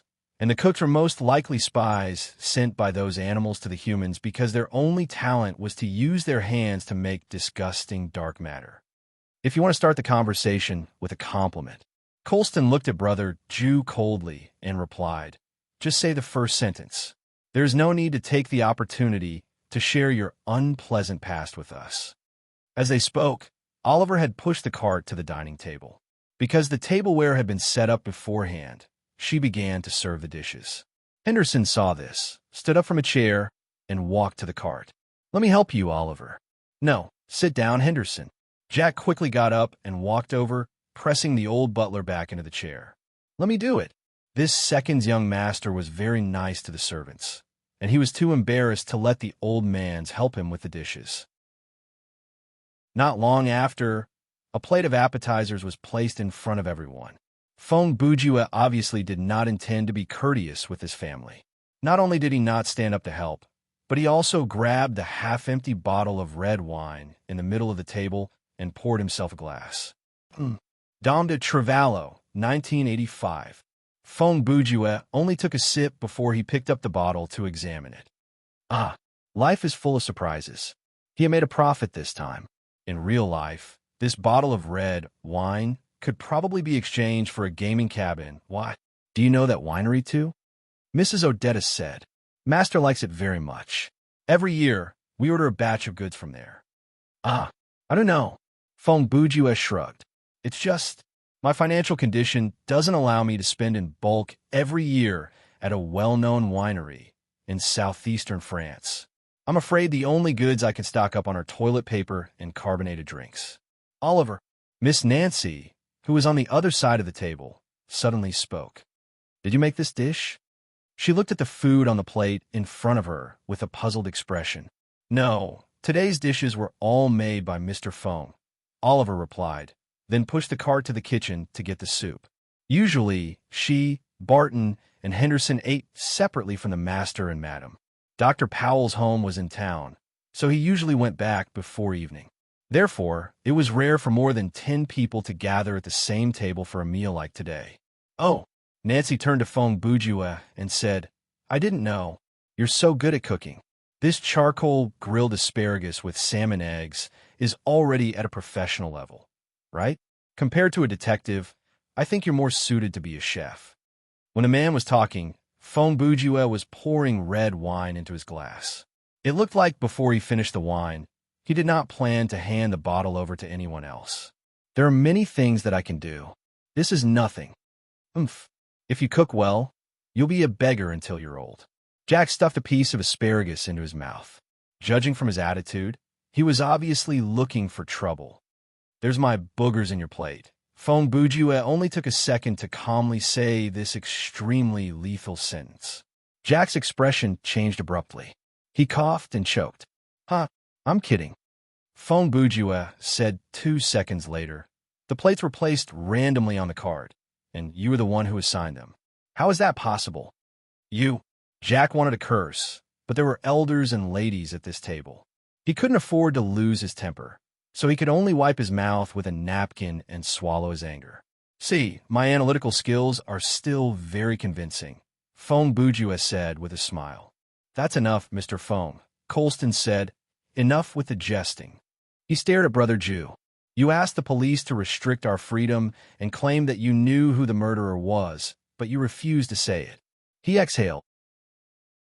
Odetta said that you went to the kitchen to help more than an hour ago. I thought you were just using the excuse of helping to ask her and Oliver. I didn't expect you to really go and cook. What do you want to do? Ha! What do I want? Feng Bujue picked up his knife and fork and began to destroy the appetizer in front of him.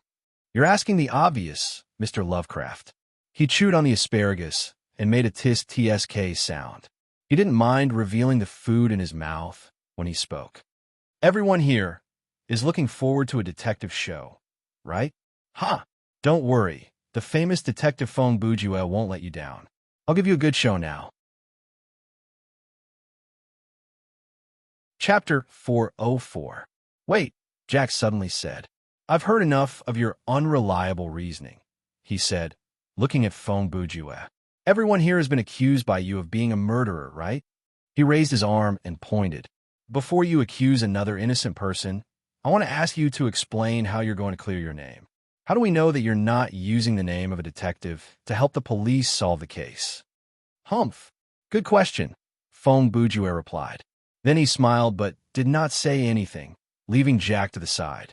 After a short silence, Brother Jew turned around and said to the 2 police officers, Detective Schofield, Officer Dempsey, sit down and eat. Look, I prepared your share. Isn't it already on the table? This.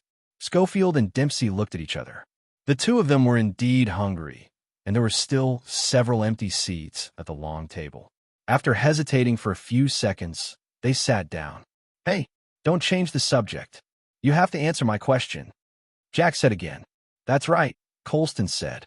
I also want to ask you, where are you from? How can you prove that you're not the murderer? Previously, in the study, you spoke ill of me and avoided my question. Now, in front of everyone, can you please make it clear? Just as the atmosphere was about to explode, Aunt Oliver returned from the kitchen. This time, she brought soup. At this juncture, no one stood up to help. Every pair of eyes at the table turned to look at Feng Bujue, waiting for his response. Brother Jew took the soup bowl from Aunt Oliver and said, "It seems that you still don't understand the meaning of my questions. It's okay. I'll demonstrate it again." Then he began a shocking statement. "I think the murderer who killed Dennis Lovecraft is me, Fong Bujue." The way he said this line was exactly the same as when he was talking about other people. Hey, is he schizophrenic? Why don't I find it strange at all? Schofield thought to himself. The other people at the table had the same thought as him. Even Annie Oliver, who was serving the soup, stopped what she was doing and looked at Brother Jew like he was crazy. "Miss Oliver, the soup won't taste good if it gets cold." Fong Buju turned his head and said, "Don't mind what I'm saying. Just continue serving the dishes." Okay, okay," Oliver replied stiffly. As for the motive, Fong Buju gently stirred the soup in front of him and continued. "Maybe someone asked him to do it." He tasted the Marseille's fish soup in a bowl. The taste of the Mediterranean Sea is dancing on the tip of my tongue." Huff. He blew off some of the steam and drank a few more spoonfuls. "Mr. Fong." Schofield couldn't turn a deaf ear to these words. "You're joking, right? It's very interesting, isn't it?" Fong Bujua laughed. If a person uses an unusually calm tone and says something that is extremely unfavorable to him, others will be confused. He paused for a moment.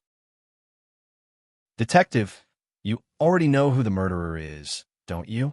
Please don't doubt the conclusion that has already been made just because of a few words from me." Okay," Schofield replied. He wiped his sweat with a napkin and thought to himself, "Indeed, when Mr. Fong is talking nonsense, he always looks nonchalant. From his expression and tone, it's impossible to tell whether he's telling the truth or not. The famous detective is indeed amazing. He can mix truth with lies, and he's so unpredictable. Where was I? Oh, right, motive." Fong Bujue continued. "There's one thing that can't be denied no matter what, and that is that Dennis and I have never crossed paths in our lives before today. Even if we investigate this point repeatedly, the result won't change. So, there are a few possible motives for me to kill someone. First, Dennis and I were enemies the moment we met, and I didn't like him for no reason. He was kind enough to let me hitch a ride, but I secretly had the intention to kill him. I want to put him to death." He ate a few more mouthfuls of the food in the soup and continued. "Second, I'm a psychopathic murderer. There's basically no reason for me to kill. It's just out of interest and pleasure, or I just treat it as an after-dinner activity." He looked up and glanced at everyone, and was very satisfied with their expressions. It seems that the first two reasons are not very convincing, but the possibility of the third one seems to be higher. Fong Bujua leaned back in his chair and spread his hands. "Maybe I'm a professional killer." He pointed at the dishes on the table with the spoon in his hand. "As you can see, I'm a man of many talents. Compared to a chef, the professional relationship between a killer and a detective seems to be stronger, isn't it?" He smiled. "As long as the physical condition allows, an excellent detective can also become an excellent criminal. Although I personally prefer a position like a criminal consultant, a professional killer. Why not? Yeah, it's pretty cool." Miss Nancy suddenly added. Obviously, she already understood what Fong Bujua was doing. So, if they want to talk nonsense, they could talk nonsense together. Huh. Fong Bujua smiled at her and continued. "So, as a professional killer, I took action. I investigated Dennis's whereabouts in advance and ambushed him in the mountains on the road he had to pass. What do you think of the plan of putting some obstacles in the middle of the road, and when he stopped the car, wearing a mask and rushing out to shoot him?" "No, I won't do that. I decided to pretend to be a car accident victim and take action when I got close. Then, what do you think I should do? Wear a fake beard or something to disguise myself, and hide a gun in my pocket. When he came out of the car to talk to me, I would shoot him directly on the road. Then I would be too weak, and it would be an insult to the name of my profession. I had to follow him to this villa. In a place with many eyes, I had to let as many people see my face and remember my name. Then I had to find an opportunity to... Enough, Colston interrupted. Your point of view is very clear. You don't have to continue. You are the ones who interrupted me, and you are the ones who can't listen anymore. Phone Bujua glanced at Jack maliciously. Originally, I could have finished talking when the raspberry oil vinegar sesame leaf salad and fried bacon tender chicken rolls with pureed figs were served. But now, I guess I won't be able to finish by the time dessert is served. On the surface, Brother Jew was arrogantly opposing the father and son pair, but in fact, he was very grateful to them. Sure enough, it's impossible to live without a few enemies. Thank you for helping me with another chapter, he thought to himself. Chapter 405. When the fragrant Kelly lamb knee stewed with fennel was served, Phone Bujua bent down slightly, picked up the paper bag under the chair, and took out a rather large envelope. You should recognize this envelope, right, Mr. Lovecraft? Phone Bujua said to Colston. The latter hesitated for 2 seconds before he was shocked. In an instant, his expression changed from shock to anger. You thief! You're blatantly stealing. He stood up agitatedly and pointed at Phone Bujua. He turned to Detective Schofield and yelled, "Arrest him! Officer! What's going on?" Schofield couldn't figure out the situation for a moment because he didn't know what was in Brother Jew's paper bag. About 40 minutes ago, the detective had contacted one of his former colleagues, who was still working in a police department in a big city, and had readily agreed to help Schofield. 20 minutes later, the detective called again, and the other party had already obtained information about Barton and the gardener from the archives and faxed it. After the 1980s, as standardization and technology matured, fax machines rapidly developed and became popular, and people like Lovecraft naturally had their own fax machines. The detective didn't know where Phone Bujua had gone between when he received the fax and when he appeared at the door of the restaurant just now. It's a very simple matter. Phone Bujua said, I just snuck into Mr. Lovecraft's room and stole this wolf from his safe. What? This time, everyone at the table was shocked. This? Schofield was at a loss.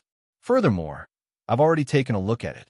Phone Bujua used a light tone to add, Look, the seal has already been torn open. He even showed it to everyone. Don't worry, I think Master Colston's lawyer still has a stack of identical copies. Things like wills are usually made in 2 or even 3 copies. It doesn't matter even if I burn the copy in my hand. If old Master Colston was said to be a burning fire, then Phone Bujua's words, attitude, and actions were like firewood, gasoline, and liquefied gas. If Phone Bujua was 20 years younger, he would have already jumped on the table and run over to kick him. I saw something interesting. Phone Bujua put the will on the table, picked up the knife and fork, and continued to eat the mutton. Mr. Phone. Schofield suddenly stood up and took out a pair of handcuffs from his waist. You should know that your actions, it's theft. Phone Bujua interrupted. Of course I know. Don't worry, detective. Since I took it out, it's equivalent to admitting guilt, isn't it? He looked completely indifferent. Do I look like I'm running away? When I'm done with this murder, you can handcuff me and take me to the police station in town overnight. No, you have to arrest him now. Officer, why do you have to listen to a thief?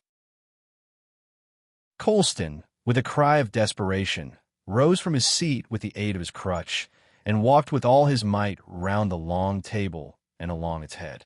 What do you want to do? Take back the will and knock me out with your crutches while you're at it?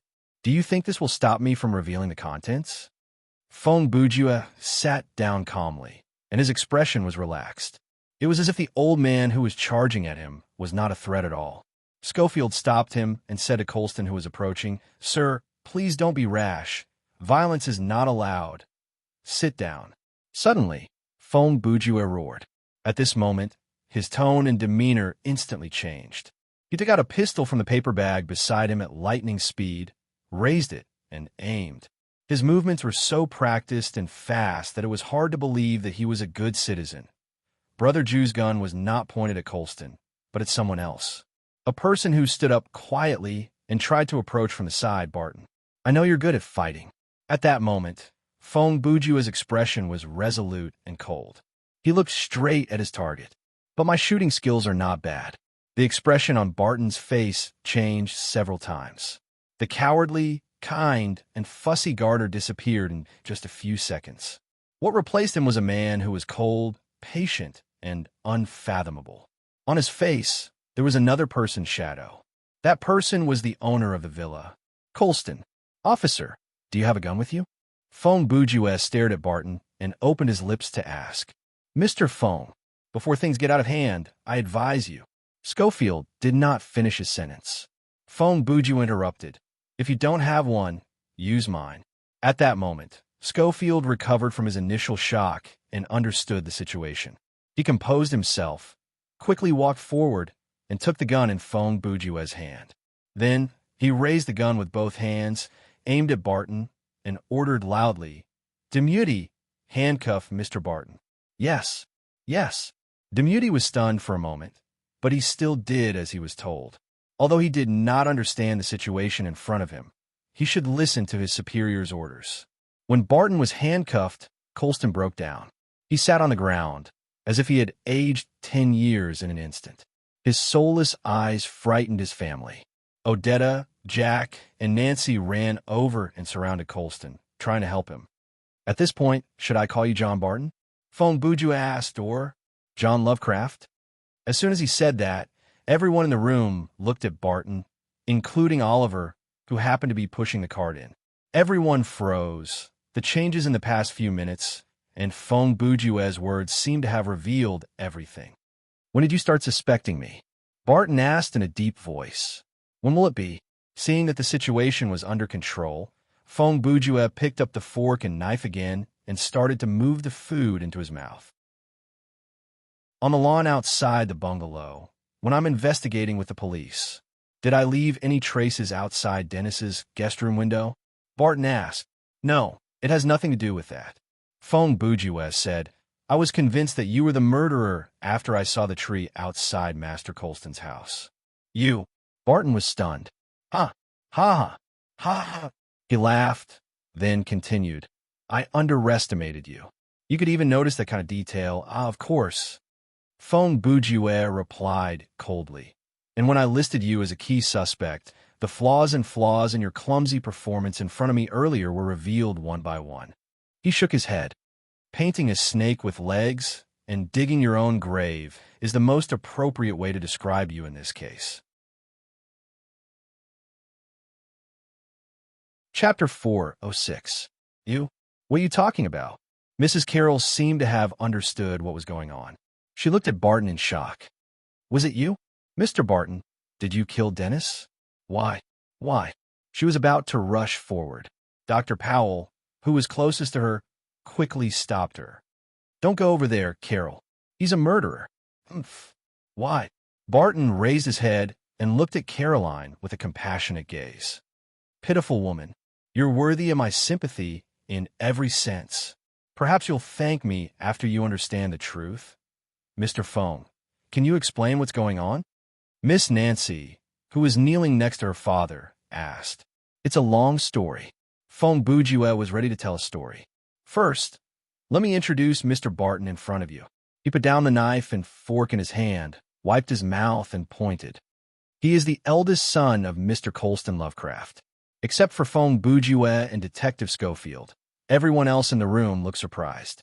Even though Phone Bourgeois had already mentioned the name John Lovecraft earlier, when he officially revealed his identity, it still gave everyone quite a shock. Stop it. Colston sat on the ground and shouted. I plead guilty. I was the one who killed Dennis. Arrest me. Officer, I plead guilty. This isn't a medieval religious court, Mr. Lovecraft, Phone Bourgeois said coldly. This is a country with a sound legal system. Convictions are based on evidence. He shrugged. Even if it's the mafia, before finding someone to take the blame and commit perjury, they have to ask for the opinion of a lawyer before taking action. He looked down at the old man who was on the verge of despair. Umph. Do you think what you're doing now is noble and noble? In my opinion, even if you really take the blame, you're not taking it on behalf of others. Today's situation is entirely your own doing. Don't go too far. Jack couldn't stand it anymore. He already understood what Phone Bourgeois meant. He said loudly, Are you trying to say that Barton is my father's illegitimate son? So what if he was? My father didn't kill him. He just lost a son, and now he's about to lose another. It's normal for him to have such a reaction. Can't you be a little benevolent? Huh? Phone Bourgeois laughed. Are you sure Dennis is your brother? He paused and suddenly turned to Henderson. Or, are you sure that Dennis is the son of the Lovecraft family? As soon as he said this, everyone in the room turned to look at Henderson. The steward's face was pale and his whole body was trembling. Even though he was sitting on a chair, he gave people the feeling that he was about to fall. As an outsider, Schofield couldn't help but sigh in his heart. The rich circle is really messy. I don't know how much you know about genetics, but I think Dr. Powell should know a little. As Fong Bujue spoke, he took out 2 photos from the paper bag. I found these 2 photos in the safe in Colston's room. Officer Dempsey couldn't help but interrupt. Mr. Fong, I can understand that the door of the room wasn't locked, but something like a safe. How did you open it? Oh, that safe used a mechanical lock. I could open it with a stethoscope. Fong Bujue replied casually. Hey, wait, stethoscope. Powell's mouth twitched. He had a bad feeling. Yes, I took it from your room, Fong Bujue said with a smile. Doctor, your reasoning skills are not bad. With your ability, it's a waste that you don't become a thief. Powell muttered gloomily. Okay, let's go back to the photos. Fong Bujue raised the photos in his hand and showed them to everyone. These 2 photos are of Colston and his 2 wives. He paused for a moment. We can see that his first 2 wives, one has red hair and the other has black hair. He turned the photos over and put them in front of his eyes. I have to say, your life is always accompanied by beautiful women, Mr. Lovecraft. It's a pity that the women who married you all had unlucky lives and died young. He paused for a second and looked up at Mrs. Odetta. Don't mind it, madam. I'm just saying. Fong Bujue then turned his gaze to Jack and Nancy. Master Jack and Miss Nancy both have blonde hair, just like their father when he was young. He then pointed at the woman in the first photo. Factoring in the possibility of recessive genes, how likely is it that the child of Colston and his first wife has brown hair? He licked his lips. If hair color is not enough to explain the problem, then combined with dominant genetic factors such as double eyelids and chin cleft, who does Dennis resemble more? He turned his head and looked at the butler. Mr. Henderson, although your hair is white from your face, eye color, cheekbones, and other characteristics, you seem to have some Latino or Germanic characteristics. Yes, Dennis is my son, my first wife, and I... Henderson interrupted Brother Jew, but couldn't finish the sentence. Halfway through, he gritted his teeth and lowered his head. Henderson, you... Jack had a good relationship with this butler since he was young, but he never thought that this man had an affair with his mother. It's really a delightful scene, isn't it? Ha! Fong Bujue was the only person in the room who could still laugh. A rich man with a beautiful wife at home still had an affair outside and even had a child with his lover. He put the photo back into the paper bag. So, his legal wife used similar means to retaliate against her husband. Brother Jew stood up and paced in the spacious dining room, probably treating it as an after-dinner stroll. And the foreshadowing of all the tragedies was buried 40 years ago. He reached out and gestured to a chair next to him. You'd better help Mr. Lovecraft to the chair. You can't sit on the ground with him and listen to me, can you? Odetta, Jack, and Nancy had fallen into a state of confusion. They were far from recovering from the shock, so they just followed Fong Bujue's suggestion. A moment later, when Colston sat down again, Fong Bujue took out a few pieces of fax paper from the paper bag and read it in his hand. After figuring out the relationship between these people, the next explanation is simple. Let's start with Mr. Barton. Chapter 407. I remember you once told me this.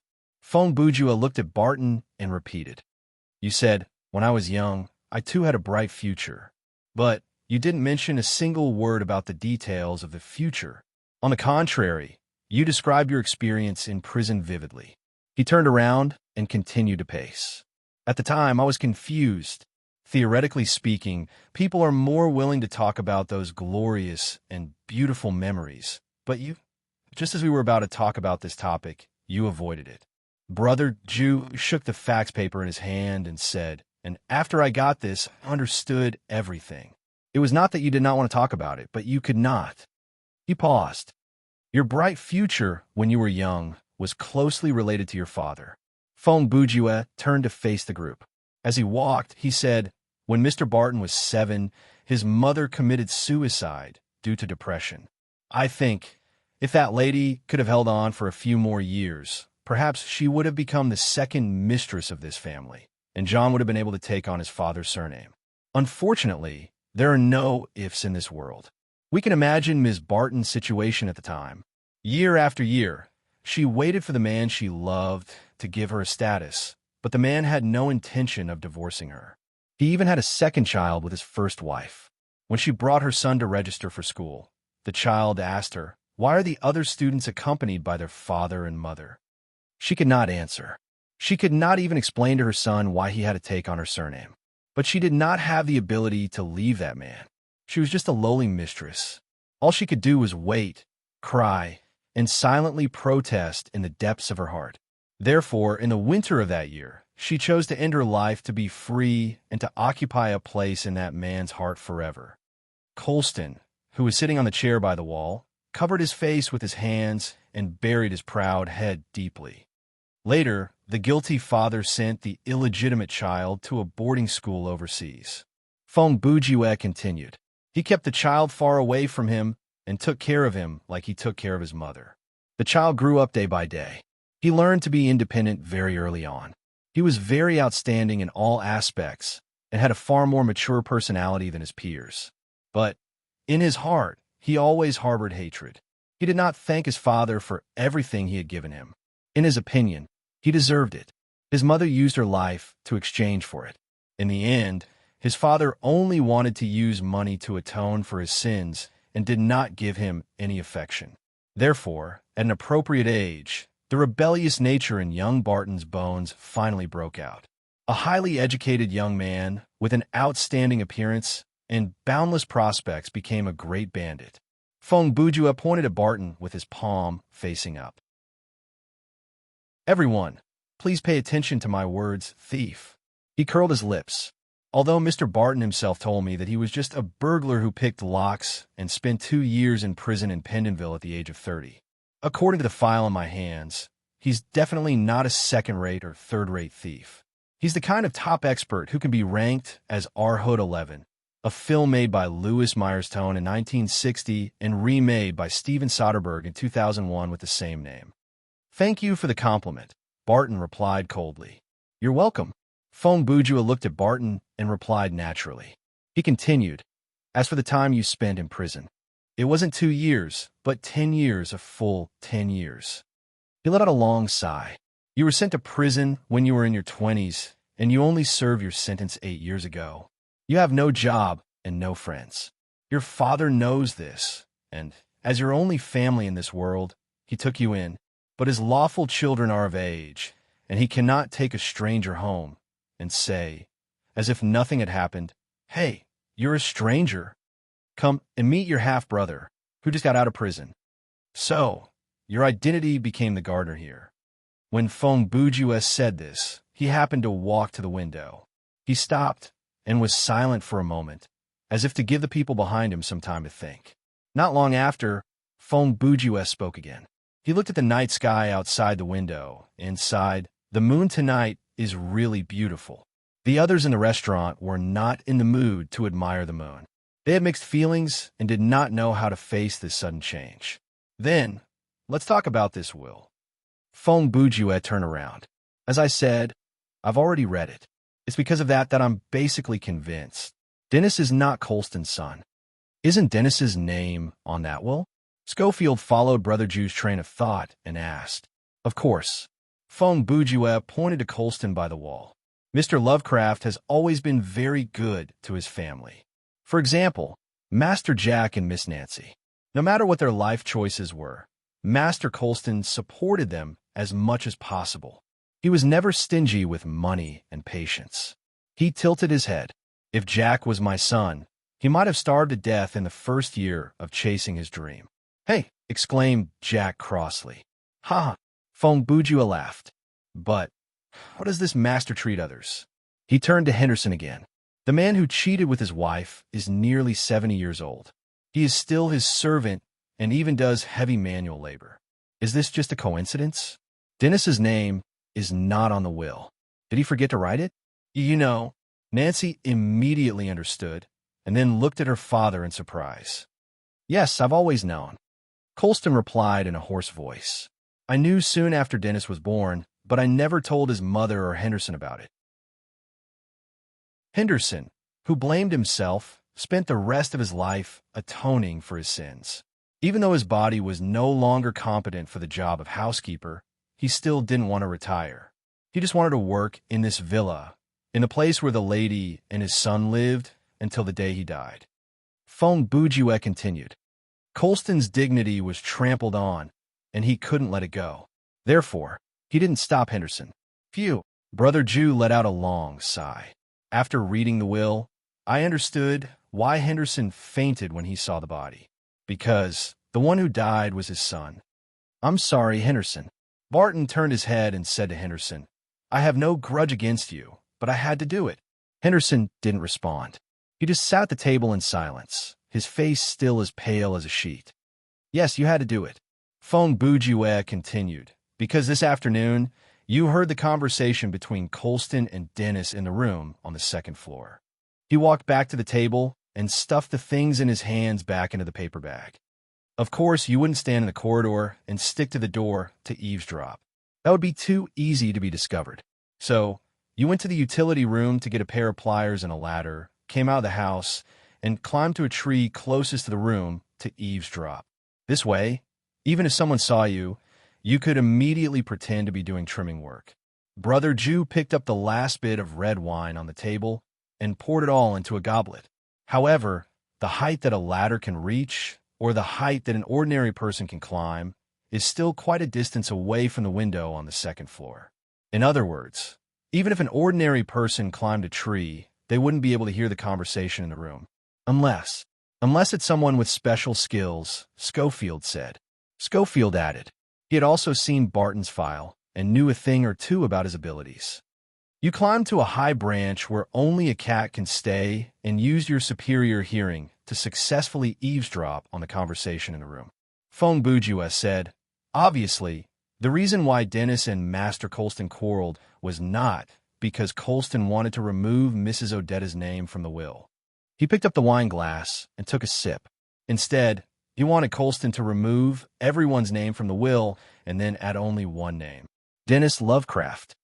Jack, Nancy, and Odetta, the three direct heirs, suddenly changed their expressions when they heard this. I think Dennis must have used some means, such as bribing Colston's lawyer, to learn the contents of the will. Phone Bouguet continued. Then, as long as he spent money to hire a few private detectives to follow the clues, it would be easy to find out Barton's true identity. He downed the wine in his glass. A lover who committed suicide, an illegitimate son who was in prison, a rich man who had several marriages.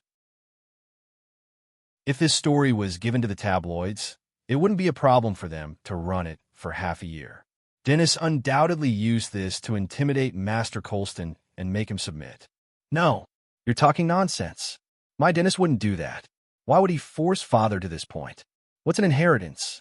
He already married me, our family, Carol said agitatedly. Phone Bouguet interrupted her. You are indeed very sad. Carol's eyes widened, tears glistening in her eyes. She seemed to have realized something, but she still couldn't accept it. Dennis must have known long ago that he's not Mr. Lovecraft's biological son. Phone Bouguet said this was undoubtedly told to him by his mother before she passed away, which means he knew it when he was still a child.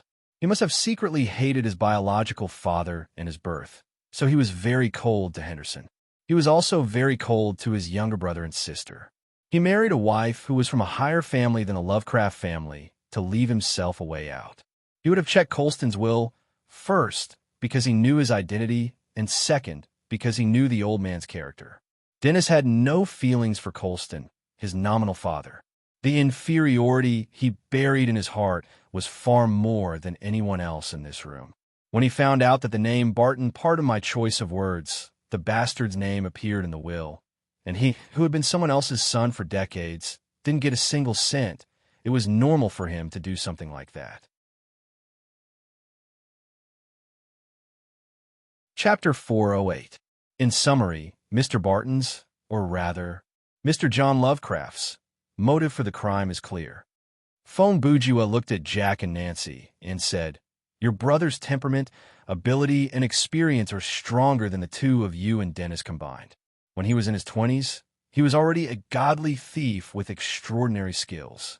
After 10 years in prison, he undoubtedly became an even more ruthless person. Today, he's patient, determined, and secretive.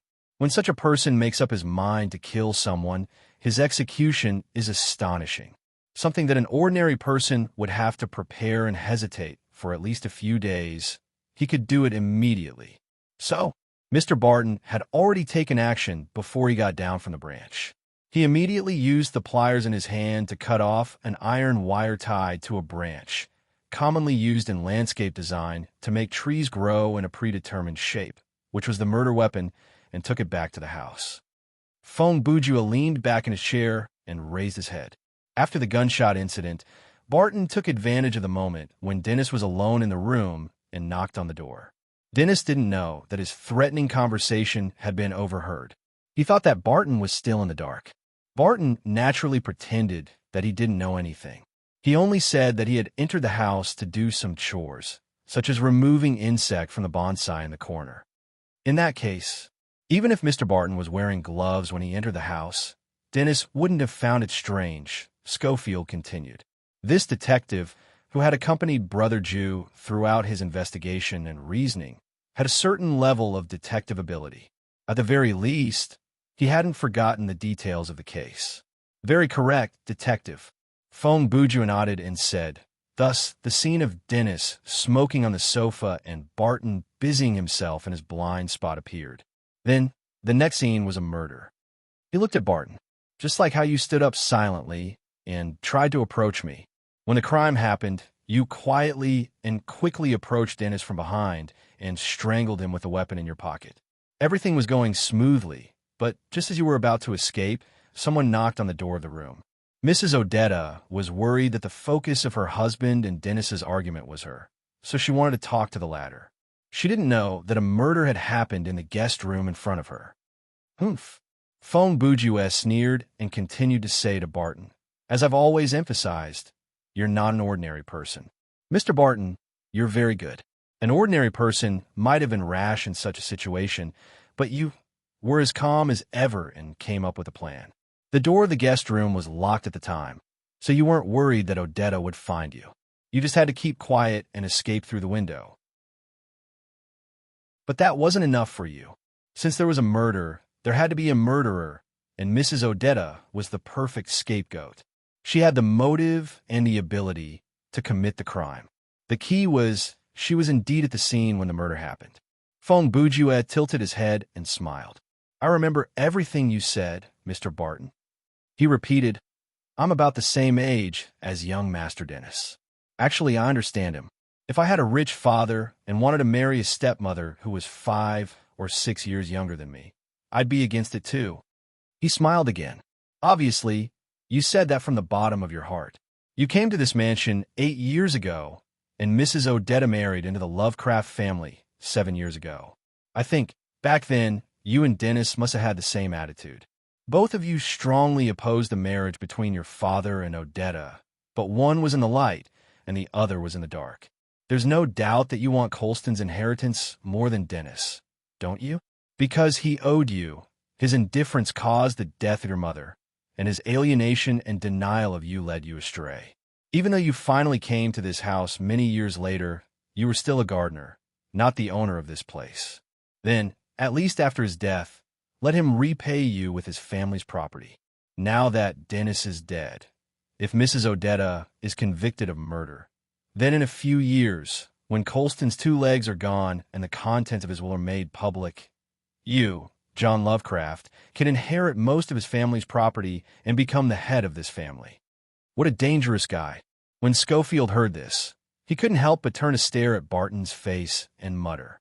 Phone Bujua turned back and said to everyone, Mr. Barton didn't plan to escape through the window, but because there was someone outside the door, he did it on the spur of the moment. He used wire to lock the window and set up a secret room so that he could have a backup plan. because he knew that a case like this would be difficult to solve in a short period of time with the police force of a small town. As long as he could confuse the public for the time being, there would be plenty of opportunities to frame him later. For example, making a key and throwing it in the corner of Mrs. Odetta's room. It would be a piece of cake for him. Brother Jew paused for a moment and continued. After the murder, Barton disposed of the murder weapon and quickly returned to the villa. If it were anyone else, they would have most likely returned to their room and waited anxiously for the body to be found. But he came to my room as fast as he could and wittily put on a rather interesting performance in front of me. Those words were half true and half false, and were quite deceptive. The only thing I didn't understand at the time was, what was the point of him telling me all this? Was it really so that I, an outsider, could persuade this family not to do anything stupid?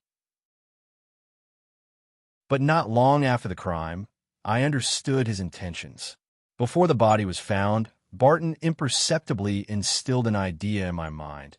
If there was anyone who would kill Dennis, it would definitely be Mrs. Odetta.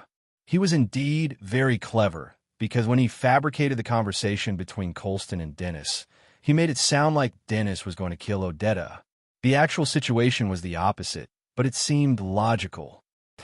Phone Bujua chuckled coldly before turning his gaze back to Barton. Because I said in the corridor, at the very least, I am a detective. You purposely came up with this trick after you committed the crime. Your idea was, even if your words didn't mislead me, it didn't matter. Anyway, when the body was found, you were with me, the detective. From a psychological point of view, it was very likely that I directly excluded you from the list of suspects. Phew. Barton sighed deeply. Now that I think about it, coming to you was a huge mistake. He smiled bitterly. I underestimated you. From your life experience, you must have thought highly of yourself. You wouldn't take a normal detective seriously at all. Phone Bujua smiled. Using this so-called detective to achieve your goal. This kind of extremely ironic and interesting thing. If it were me, I would also try it. Brother Jew stood up and stretched. Actually, if you had done it in a different way and on a different day, making it look like a suicide or an accident, you might have succeeded. He yawned. I really want to tell you to keep up the good work, but you're a first-degree murderer, and you're going to jail for the second time.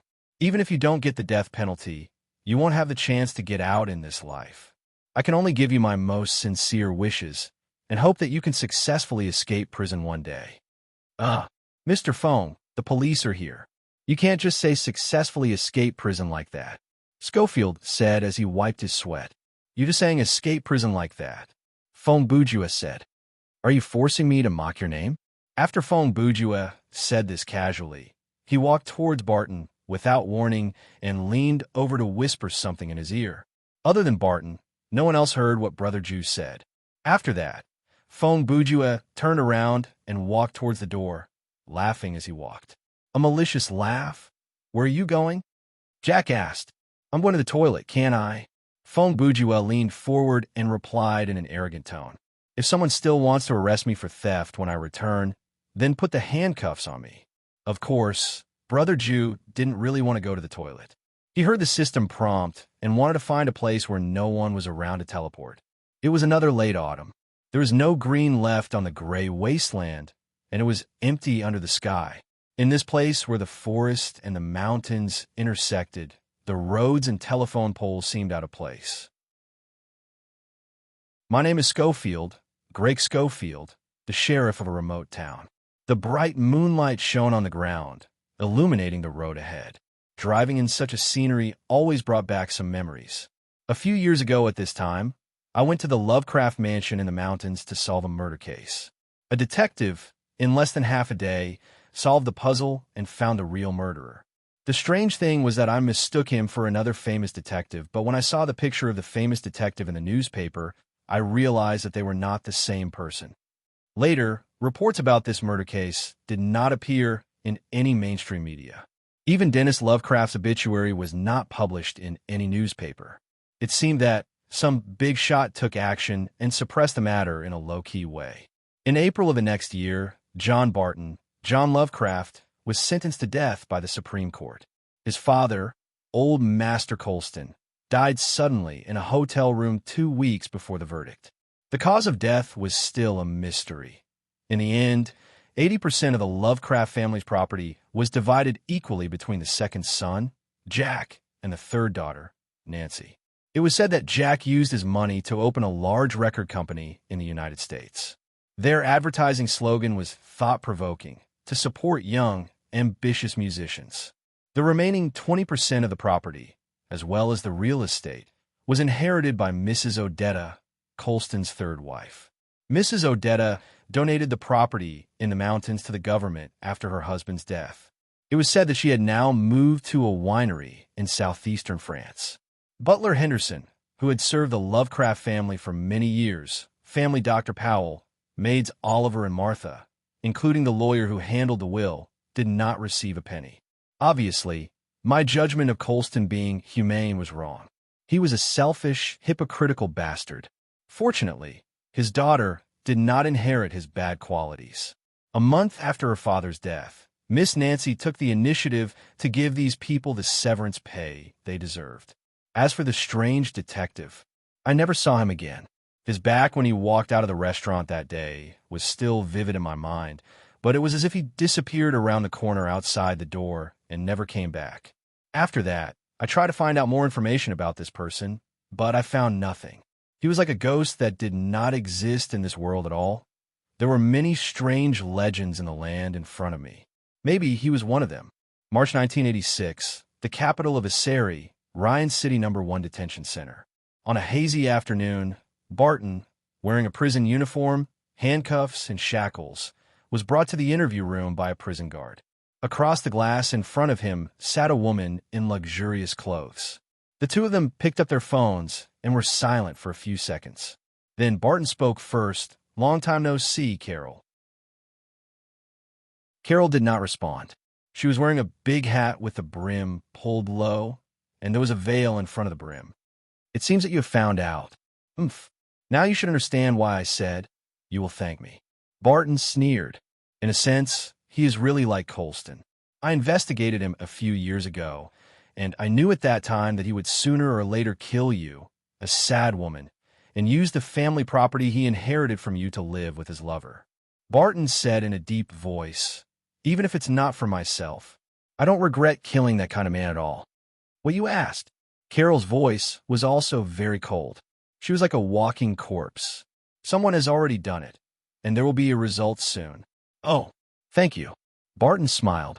"Is it really necessary to go to this extent?" Carol asked. "He is still your father, and with his physical condition, he doesn't have many years left to live, right? This has nothing to do with you." Barton said this and suddenly laughed. "You are a very good person, Carol. There are some things that people like you will never understand." He paused for a moment. "But there are also some people who are not so kind. They will say, since you can't enjoy his property as compensation, why don't you let him give you something else?" After Barton said this, he hung up the phone and laughed crazily. Chapter 409. Phone Bourgeois raised his head to howl in the storage room. "Scam. Father. Ah." After half a month, the sound of his screams reverberated in his mind. What the hell is this? Didn't the game description say that the combination of the puzzle cards would be at least excellent quality equipment? Phone Bourgeois mumbled to himself. His excitement only lasted for a few seconds. Then, his face suddenly returned to normal. This guy's mood changes were like a light switch. He could calm down just like that, and it only took a split second. "Wait a minute," Phone Bourgeois mumbled. "Could it be?" He looked at the item description again, and his eyes stopped at the last paragraph of the remark, labeled as trash and locked in the storage room. In other words, the quality and function of this thing are filled in by the victims of the Wizard Association, but the real quality is unknown. He speculated in his mind. With that thought in mind, his suicidal behavior began. I should know after giving it a try.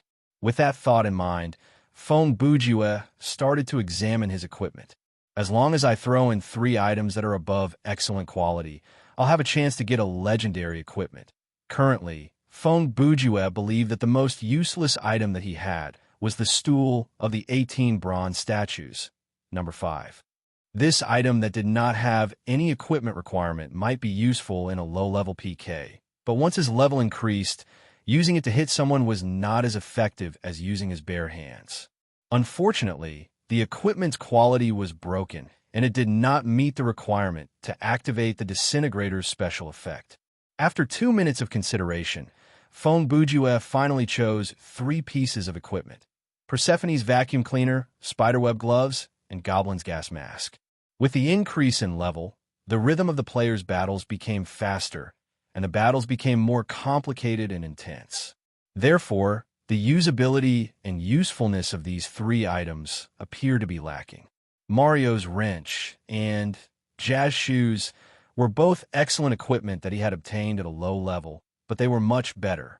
The former had the characteristics of a tool and could be used together with not-so-hasty repair.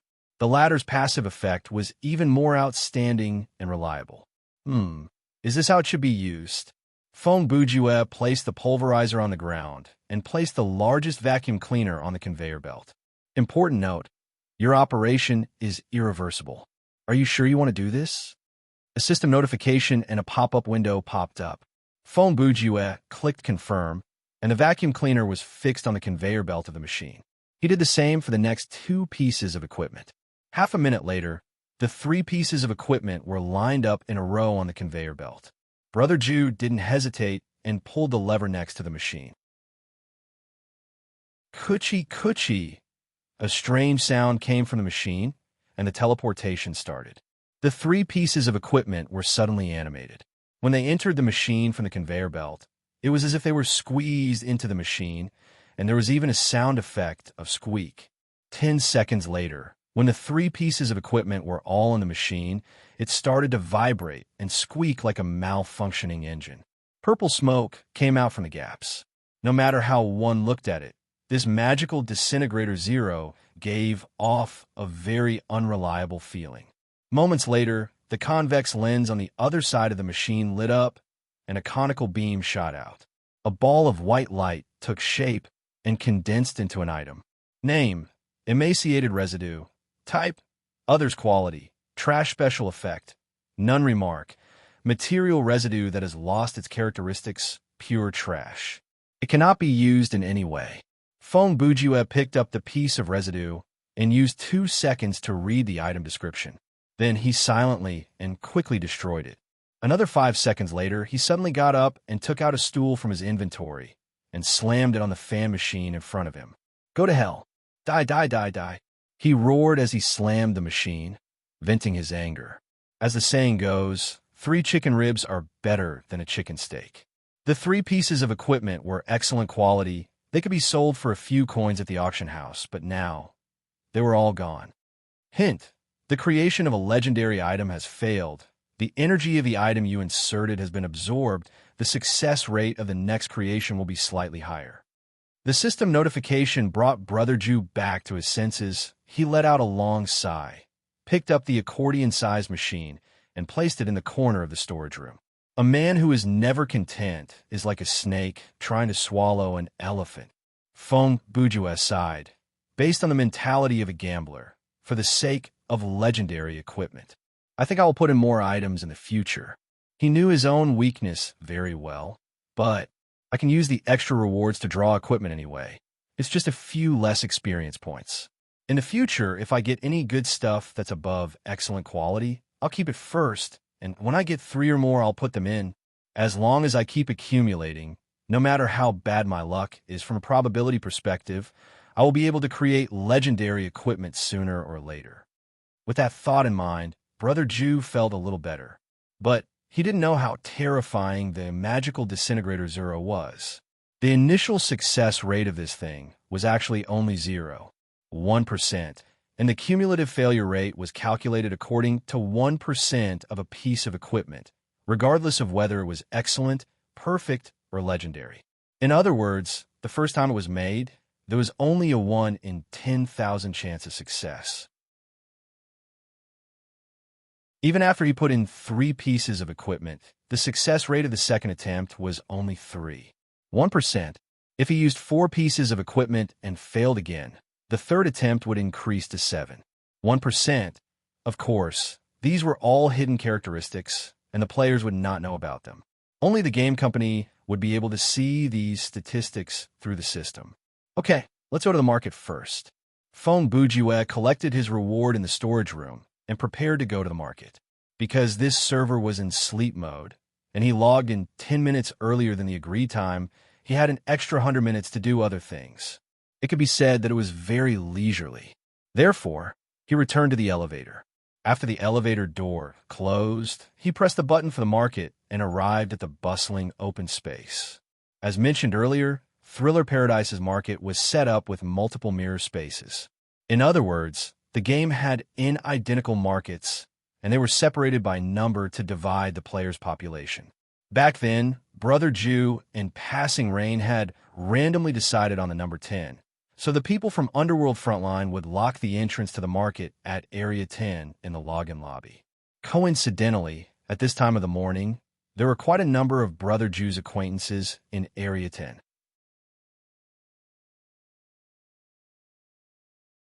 Chapter 410.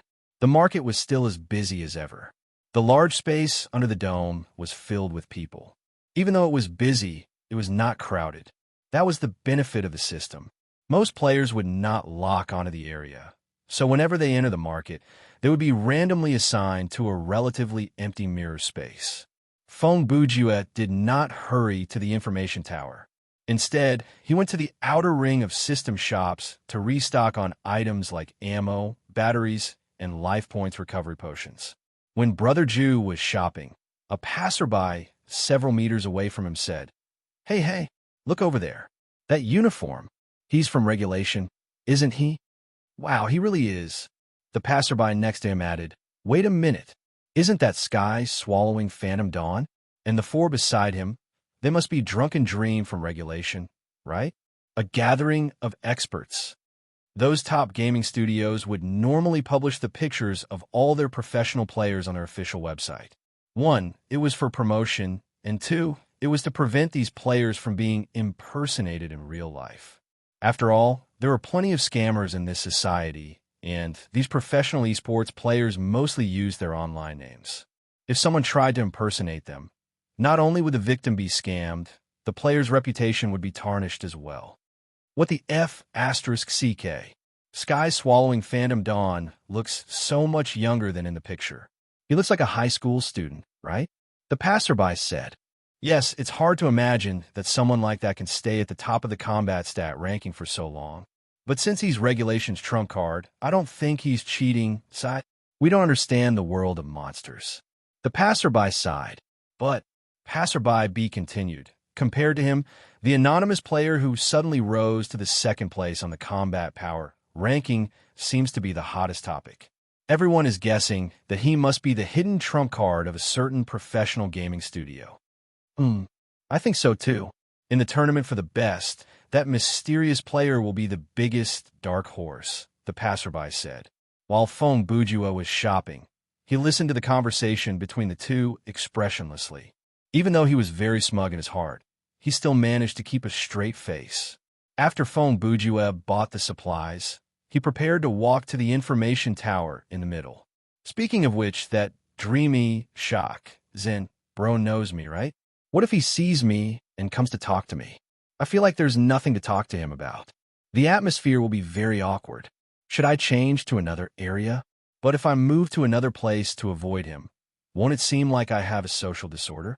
Although I can't deny that I'm a little. On the other side, the 5 members of Order didn't pay any attention to the surrounding players. The 5 of them had gathered together today to buy equipment from the auction house. After a few days of preparation, the management of Order had decided on the frontline contestants for this year's Tournament of the Best, which would be the 5 people in front of them. Therefore, the higher-ups gave them a sum of money to upgrade their equipment at the auction house. For a top-notch studio like Order, in such a competition, the prizes were secondary. What they wanted was the ranking.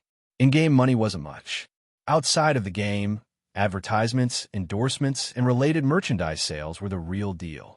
Take Order's own gaming accessories, such as mice, keyboards, gaming helmets, and peripherals, for example. They sold well online because of endorsements from the contestants. After decades of people being cheated by the sports brands endorsed by the world's famous sports stars, in the middle of the 21st century, the various electronic products endorsed by the esports stars had also embarked on this path of no return, of course. Order didn't only have these top players. They also had a large number of second and third-tier players. In short, they were casting their net on a large scale. The more players from Order could squeeze into the top 100, the better.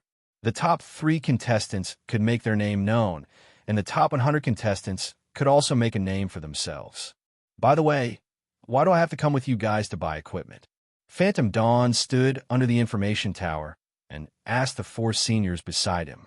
The 4 of you are too conspicuous. Walking together with the 4 of you in a public place like this makes me look like a group of ruffians. 4 tall and strong hooligans bringing along a 1.6-meter-tall companion to trample the field. This is the rhythm of the mid-laner being destroyed. A young man with curly hair said with a smile. His ID was lying drunk disappointed. Looking at his words and actions, one could see that he was a talkative person who liked to joke.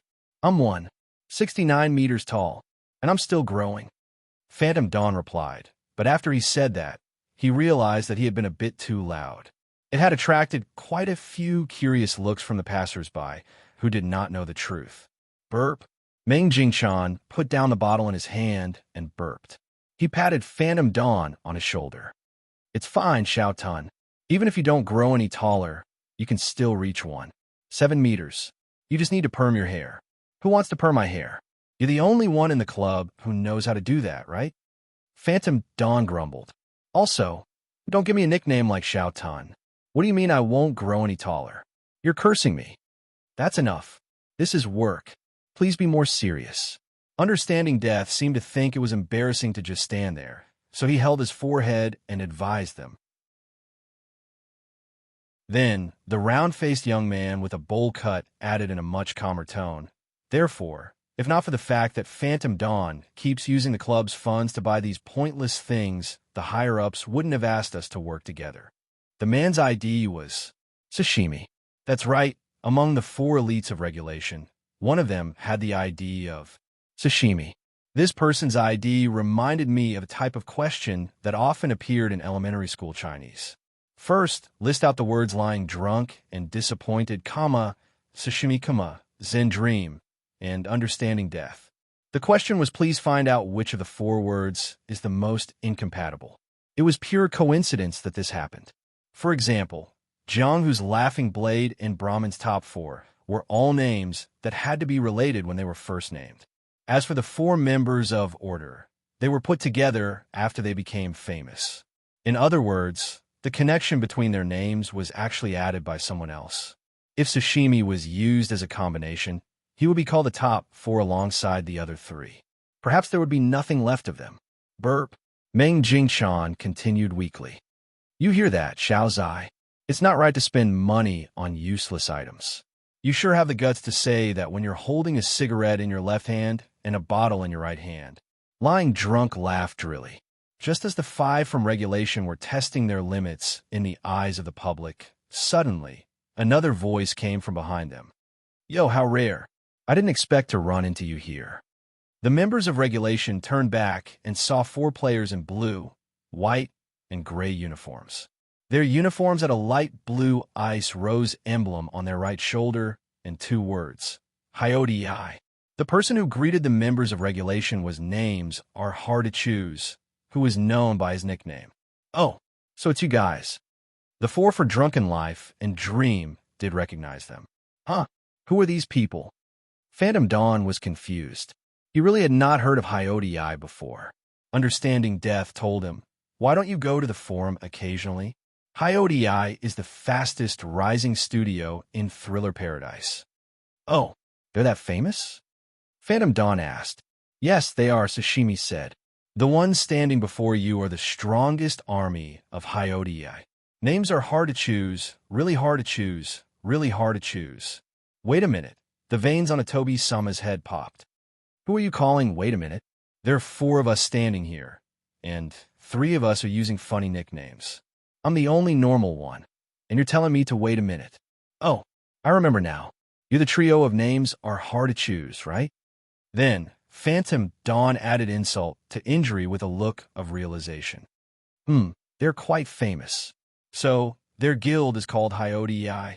At this point of their conversation, Fong Bujua happened to walk to the side and heard everything clearly. Brother Ju naturally hoped to pass by this place quickly and not get involved with this bunch of idiots. So he picked up his pace and chanted internally, "You can't see me. You can't see me. You can't see me." But once he picked up speed, he attracted some attention. The person who saw him was Meng Jingshan. He was pouring wine into his mouth, and when he saw a familiar figure dressed as Joker, he spat out the wine in his mouth. Cough! Cough! Fong! Fong Bujua. Hey, Brother Fong, it's me. The name Fong Bujua seemed to have a magical power that pulled the 9 members of Regulation and Hyodii's attention to him. You got the wrong person. Brother Ju covered his face with one hand and turned to leave. Don't be like that, Brother Fong. I still want to discuss the incident with you. Meng Jingshan was obviously still caught up in the scenario where he met the GM and the anomaly Red Iron. Fong Bujua, is it? Understanding Death mumbled this ID softly. He was one of the 6 at Gotham City, right? Speaking of which, the day after that killing game, Shiva was pushed to the 3rd place on the combat stat ranking. He studied Brother Ju with suspicion. Underworld Frontline, a guild that I've never heard of, and it doesn't appear to be at the top of any ranking. Am I overthinking things?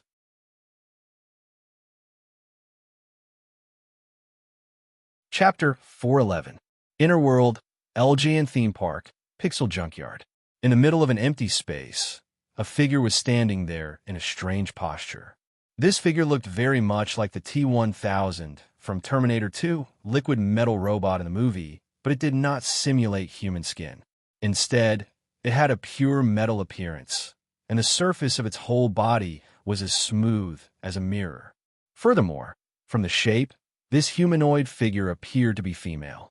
Of course, she had no hair, no facial features, and no organs on the surface of her body. Only her bulging chest and body proportions revealed her gender. Are you searching for me? A creepy laughter suddenly appeared from nearby. The owner of the laughter appeared out of nowhere. Woody was still in his black suit, the standard outfit for a civil servant of hell. Woody's unique characteristic should be his pair of glasses that always emitted a white light, making it impossible for others to see his eyes clearly. How'd you do that?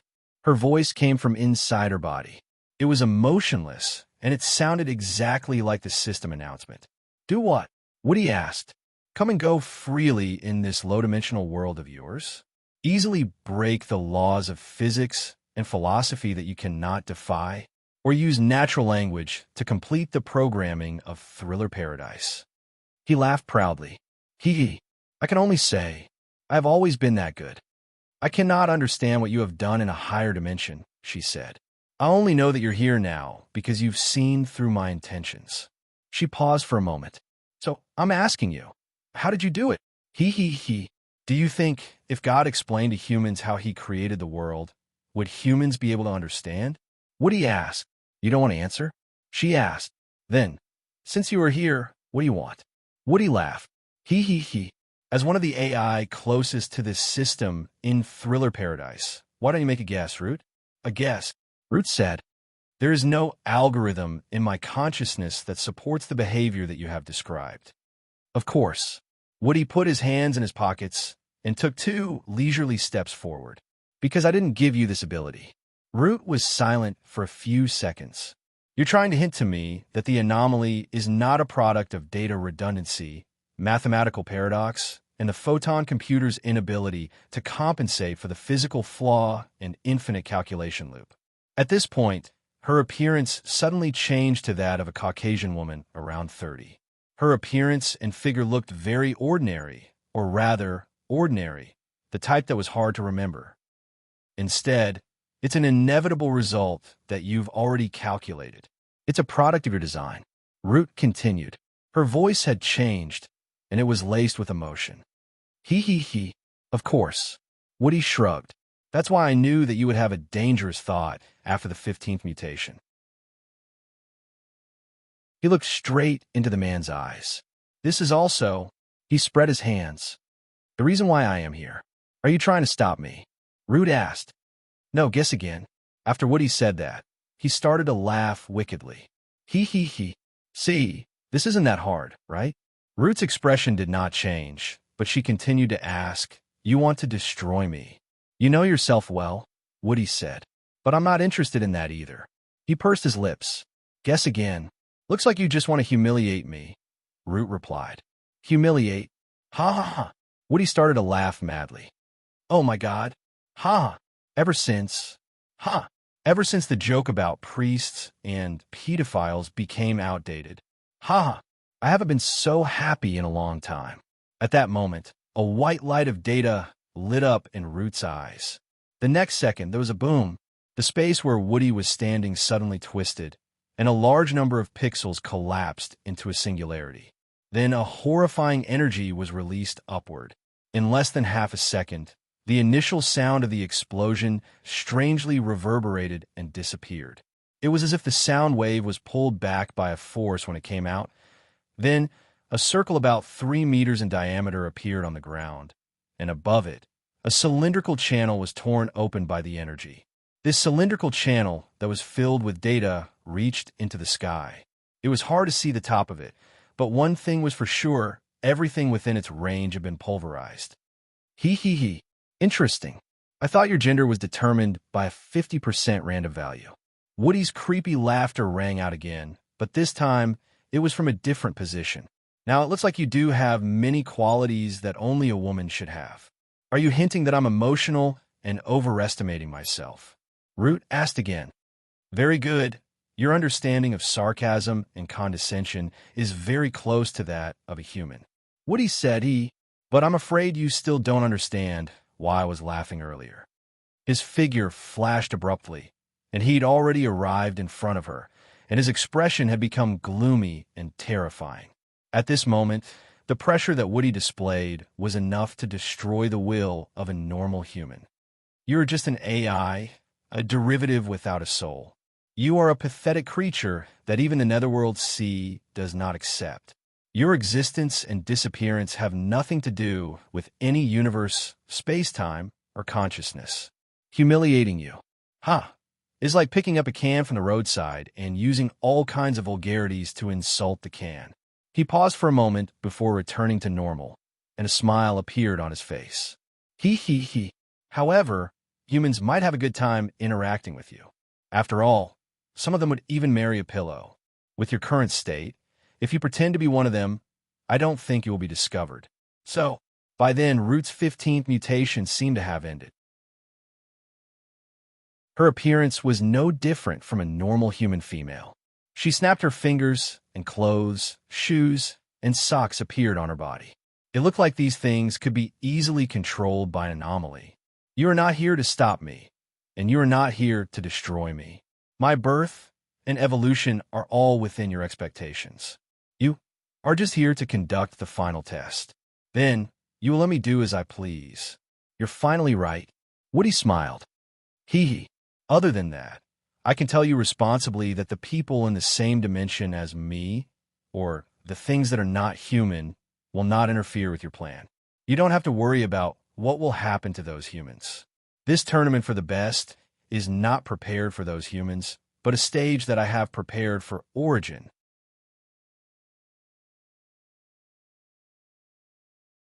Chapter 412. In the market, Feng Bujue brushed off Meng Jingchan with a few words before leaving with a look of disdain. Who is that? Phantom Dawn looked at the man's back and whispered to Meng Jingchan, who was next to him. Ignoring one of the aces of regulation. That is rare. How do I put this? Meng Jingchan lit another cigarette for himself and replied, He is an interesting person. What's so interesting about him? He's more like a madman who makes people hate him. Atobi-sama grumbled. When that fell into understanding Death's ears, he understood something immediately, so he asked cautiously, Oh, brother from High Odi, do you know this Feng Bujue as well? I wonder how powerful this brother Feng is. What brother from High Odi? My ID is displayed above my head, and at the very least, I am the leader of this guild. Atobi grumbled with annoyance. Why is an embarrassing nickname like the Mingnan Trio so famous? But no one knows about me. Who told you to use the name of a 2D character and add a suffix like young master? Nickname. So hard to choose names, said. If we're talking about embarrassing, your ID alone is more than the three of us. Oldie. So hard to choose names, added. Zhenggu. So difficult to choose a name. Also said, besides, the main reason why you're not famous is because you're too weak. If you're that strong, even with a high ID and a height of only 6 meters, you can still be famous. Hey, Phantom Dawn roared. Do you think I'm dead? You want to fight me one-on-one? Don't think I won't remember your ID, just because I can't remember it. This group of fellows instantly digressed from the topic and began to complain noisily to each other. Phew! Seeing this, Understanding Death sighed helplessly and turned to walk in the other direction. Where are you going? Sashimi saw him leave and asked darkly.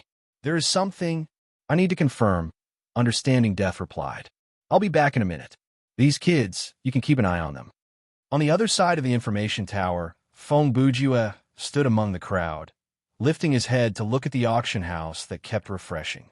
Actually, he did not want to buy anything. He was just there to check out the current market. As the tournament for the best drew near, the prices of items had fluctuated significantly. However, it had yet to return to the level where prices were randomly set at the beginning of the open beta. It seemed that most of the sellers and buyers were still rational. Those who treated others as fools were still the minority. Excuse me, Mr. Feng Bujue. Understanding Death walked to Brother Ju's side. He did not pat Brother Ju's shoulder, because in the public space of the game, without the consent of the other party, there is a certain degree of danger involved in physical contact with a stranger. It was impossible for him to take advantage of her on purpose. Due to the limitations of the system, such intentions could not be converted into actions. However, it was difficult to define what actions such as pushing, pulling, patting on the shoulder, and holding hands meant. Physical contact that might be seen as casual might be seen as impolite by others. Therefore, in a public space, including the conference room, casually patting someone else's shoulder could lead to the worst possibility of being killed by the virtual guards of the shopping mall. The guards were incredibly powerful. They were almost 2 meters tall, had the appearance of a Terminator, and had the word one written on the back of their black uniform. It looked like they were about to take down the guards. The players outside the scenario would have their physical fitness return to normal, and they would not be able to use most of their skills and combat items. Naturally, they would not be the guards' match. Furthermore, the guards had the power to kick the players offline. If necessary, the photon computer could remotely lock the player's gaming hub or contact the police. In other words, Thriller Paradise had done a perfect job of preventing violence, insults, threats, and obscenities from the players in the public space. While ensuring the realism of the game, it had maintained the harmony of the social environment in the game.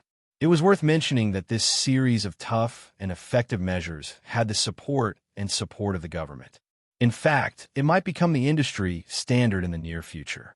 Of course, there were people who protested against the Dream Company's design and posted many dissatisfied comments on the forum. Needless to say, these people's citizen IDs had been blacklisted by the cyber police for future use. Huh? Who is it? Feng Bujue turned around and saw the newcomer. At that moment, his eyes moved quickly over the man, and his brain was spinning. Understanding Death, Regulation, Gotham City, Battle for the Mantle, one of the 6, the others were originally on the combat ranking, but the ranking changed after the battle, and he came to talk to me alone. A series of thoughts flashed through his mind. In 1 second, Brother Ju came to a conclusion. He suspects that I am the anonymous player who is ranked 2nd on the combat ranking. So he wants to test me. Therefore, without hesitation, Feng Bujue opened his mouth to reply, Fine, it's me. I don't mind if you report this to your employees, but please don't spread it around. Understanding Death was caught off guard by this sudden statement. Normally, when people thought about a problem, they would go from A to B, and then C, step by step, until they reached the conclusion of Z. The shorter the time needed for this process, the faster the person's thought process. Understanding Death was quite a cunning person, and his reaction was not slow, but he still needed time to think about a problem. But Feng Bujue, to put it simply, he had been trained. When Brother Ju was conversing with people he was not familiar with, he did not like to waste time. Therefore, when the other person said A, he would answer this. Brother Feng, I haven't asked anything yet. Understanding Death said, I know you're planning to sound me out in a roundabout way before finally asking a core question. Feng Bujue pointed at the combat ranking. I just saved you some time. He paused and turned to look at the man. What? Do you want to talk about something else? This was a blatant order to chase him away. Huh, that's all. You can continue with your work. Understanding Death smiled helplessly and turned to leave. He thought to himself, Feng Bujue, a face that I've never seen before, and I've never heard of his ID before.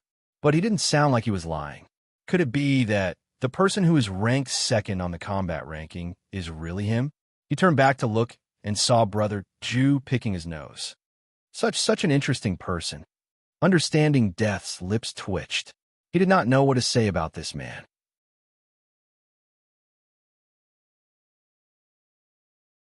Chapter 413. 1 week passed in the blink of an eye after the incident at the market. Today was April 30th. When the clock struck midnight, the preliminaries of the tournament for the best would officially begin. After 1 week, the 4 members of Underworld Frontline had naturally leveled up. Feng Bujue was now the one with the highest level. He was level 34 and had more than half of his EXP. Passing Rain, Laughing Soul, and Xiao Tan were still level 33. Actually, if Brother Ju focused on leveling up, with his 40% EXP advantage from clearing a scenario, it would be easy for him to reach first place on the leaderboard. But he did not plan to do that. First, he did not want to widen the level gap between himself and his friends in the guild, because that would increase the difficulty of the team scenarios, and it would not be good for his mastery growth. Secondly, after the leading groups in the game had basically crossed the level 30 threshold, the ranking on the level rankings had maintained a very stable trend. If someone on the level leaderboard advanced by leaps and bounds, surging all the way to the top, it was very easy to be exposed. Even if you were anonymous, as long as you were in a group dungeon, you would meet people, and as long as you met people, they would see your level. In the whole of Thriller Paradise, the number of people who had reached level 36 could be counted on one hand, and those who were around level 35 were mostly professional players from gaming studios. If Brother Ju did not control his level, he would not be far from being famous. Of course, there was another reason why Feng Bujue had given up on the EXP reward. He wanted to draw excellent quality equipment. The Type 0 Magic Disintegrator was definitely an abyss of evil. Other than the 3 pieces of equipment that were given to it on the morning of the 24th in the past 7 days, it had swallowed a total of 10 excellent grade items. Of the 10 items, 8 of them were drawn from the extra reward, and the other 2 were cheap items that Feng Bujue had gotten from the auction house. During Brother Ju's second attempt, he also put in 3 pieces of equipment, and he failed. This time, the success rate of the machine had accumulated to 6.01%. During his third attempt, the naive man told himself that he would not do the same thing more than 3 times. Therefore, he gritted his teeth and put in 4 pieces of equipment, and he still failed. At this time, the manufacturing success rate of the machine had accumulated to 10.1%. When it came to the 4th production, Feng Bujue's mentality was similar to that of gamblers who were still playing after losing hundreds of thousands of yuan. Thus, 3 more failed attempts were made. The manufacturing success rate was 13.1%, but Feng Bujue's patience was close to 0. However, he didn't go crazy. Coincidentally, in the past 7 days, Brother Ju's chances of drawing excellent grade equipment had significantly increased. Although he would still occasionally draw things like stones and baseball bats, most of the time, as long as he chose to draw equipment, he would at least get something of normal grade or above. This probably had something to do with his level. After all, he was already over level 30. The reward of randomly draw a piece of equipment that corresponds to your level couldn't possibly be a pile of sh*t, and the remark that it was a pile of holy sh*t, holy sh*t, literally translated as holy sh*t, right? Unfortunately, the quality of the items he drew had increased, but he didn't get any valuable items. They were basically useless, and even if he put them in the auction house, he would have to pay the commission. Even if he didn't stuff them into the machine, he would probably sell them to the shop. Therefore, Brother Ju stuffed them into the machine. It was obvious that Fong Bujue wasn't a pure gambler. At least he hadn't lost his mind, or else he would have taken off all his good equipment and stuffed them into the machine. Compared to Brother Ju, the performance of the other players in the past 10 days could be said to be truly crazy. As the date of the tournament for the best drew closer, all sorts of side effects swept over like a tidal wave. Let's talk about the forum first. During this period of time, the number of posts on the forum reached its second peak since the open beta started.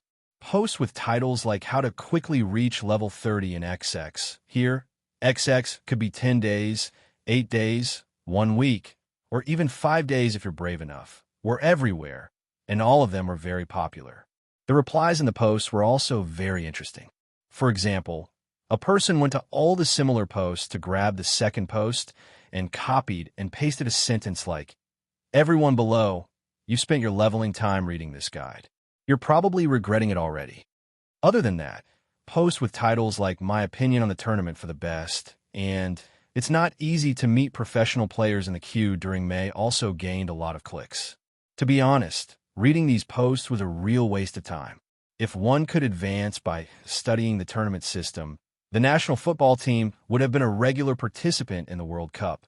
There were also posts that were purely strategy posts, like weapon selection and skill combination for marksmanship players, or the strength of summoner's mastery over trivial strategies. The quality of these posts varied, and it was related to the author's gaming skill and writing skills. Some people were good at the game, but they might not be able to come up with a good guide. Some people were good at writing, but due to their limited skill, their guide might not be accurate. The key thing was, in a game like Thriller Paradise, where the players had their own unique traits, it was hard to tell whether learning from other people's growth pattern would be beneficial or misleading. Back to the gaming aspect. Players of all levels had an unprecedented passion for leveling up. Those who had not reached level 30 wanted to get the qualification as soon as possible, and those who had reached level 30 wanted to build up their level advantage and accumulate their strength. Of all the game modes, the queuing rate for killing game had obviously increased recently. Many players who did not like PvP or were not good at PvP, like Xiao Tan, had thrown themselves into the PvP wave before the tournament for the best, and they had gotten used to the atmosphere and rhythm of the battle. The sales at the auction house had never been so good before. In the 26 days since the server was released, the popularity, social influence, and player number of Thriller Paradise had been steadily increasing. On the eve of the tournament for the best, the number of players increased even more. The increase in the number of players, the number of online players, and the number of online time meant that more scenarios were generated and more items were taken out of the scenarios. In the end, these things would be reflected in the number of transactions at the auction house. The tournament for the best, as the first big event in the game, no doubt attracted the attention of many players. When they became old players, they could tell the new players, TSK. Back then, during the first tournament for the best, that would be something to be proud of. On the other hand, if you were already in Thriller Paradise when the event happened but had not reached level 30, or if you entered the preliminaries but were eliminated before you finished all 50 matches, then there would be nothing left to talk about in the future. There would be a feeling of, I was already in Jianghu, but there is no legend of me in Jianghu. If you want to get to the bottom of it, you'll only be able to find out about my shame. Of course, situations like Passing Rain and Laughing Soul were exceptions. They were pure, casual players, and they were rich. They did not care about winning or losing, and they did not want to make a name for themselves. If these people had no interest in the tournament, they would not have joined it. After talking about the players, it was time to talk about the situation at the game company. As the war approached, the Dream Company followed their usual style to deal with the changes by sticking to the status quo. They put on the disgusting face of a monopolistic company and it made the fans, who were in pain but happy at the same time, kneel before them. Theoretically speaking, at a time like this, a normal game company would take advantage of the situation and come up with all kinds of scams. For example, they could pack a bunch of special items and give them a name like Tournament for the Best Preparation Pack and set the price at 998 renminbi to lure some country bumpkins into the trap. For example, they could increase the price of the double EXP card, which had recently doubled in sales, or give it a package promotion. They could even come up with new items like quintuple EXP card, difficulty reduction card, and so on. Even though they might break the balance of the game, as long as there was a so-called limited sale, they could justify the high price. They could even come up with a bundled sale. For example, if you buy a gaming hub, I'll give you a virtual item. These methods have been used by many scammers over the years, and they had never failed. With the current popularity of Thriller Paradise, they could do the same thing, and they would be able to make a killing. But the Dream Company was that unique, and they were as stable as Mount Tai. At this critical juncture, they did not do anything. Even the exchange rate between RMB and game coins was stable, but it had dropped from 2,000 to 1,900. This fluctuation was not much different from the weekly fluctuation. Obviously, the Dream Company had no intention of raising the price of game coins. This kind of attitude stimulated the market and gave the players more confidence in the company. Many players who had never spent money in the game could not help but open their wallets.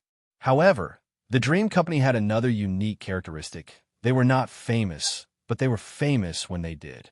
As expected, on the 30th of April, they announced a shocking piece of news on their official website. At 5 o'clock in the afternoon, the rules for the preliminaries, semifinals, and finals were announced. They were named the Battle of the Bug, the Battle of the Cocoon, and the Battle of the Butterfly. The three battles would determine the top 3,000, the top 100, and the top 50. After these three battles, the remaining 50 would be qualified to participate in the real tournament for the best. Along with the announcement, there was a message. The registration deadline will be midnight on the 1st of May. The system will select 10 VIP players from all registered players to enter the Battle of the Butterfly.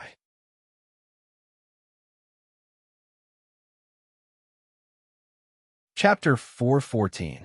VIP players will directly enter the Battle of the Butterfly.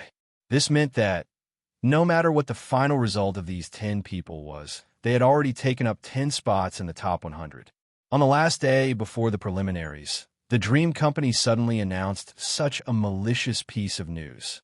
This would undoubtedly cause a lot of dissatisfaction among the players. Although in the hearts of every applicant, there was the hope that they would be invited, but in general, they also knew that the possibility of that happening was close to zero. They had fought so hard in the Battle of the Bug, and they needed some luck to qualify for the next round. But these people entered the top 100 directly after signing up. Even if they did nothing, they would still be able to get a place and a prize. What kind of logic was that? And so, the foreseeable situation occurred. The forum exploded again. Thankfully, the game company was prepared this time. They activated the limited time posting function. Even so, the number of posts after 5 p.m. continued to increase. It continued until midnight, and there was no sign of it slowing down. A large number of conspiracy theorists jumped out. Posts like the Dream Company ignored the principle of fairness and decided on the ranking. Did a rich person buy a spot in the top 100? The so-called tournament for the best is just a farce created by the studio and the Dream Company, and so on. There were many malicious posts. Even though these posts had no basis and were purely speculation, they still had plenty of supporters. During this period, the customer service department of Thriller Paradise was in a half-paralyzed state. The online customer service department was swamped by messages. If they were to reply to the messages one by one, they would need to spend 3 working days to reply to all the messages that they received in the past 3 hours. The phone service department was even worse. All the operators were busy, and they could only guarantee less than 10% of the calls. Obviously, the players wanted an explanation. Finally, at 8 p.m., after the players had been busy for 3 hours, the official website of the Dream Company slowly released an additional announcement regarding the VIP players. The VIP players in this competition are the seeded players. In other words, before the start of the tournament for the best, under the rules and competition format, the 10 players whose elimination rate is closest to 0. Separating the seeded players from the Battle of the Bug and the Battle of the Cocoon is a protection mechanism for the other players. The VIP players will be selected by the system. At midnight on the 1st of May, the AI would complete the calculations and automatically announce the name list. As for the details, please continue to pay attention to the official announcement.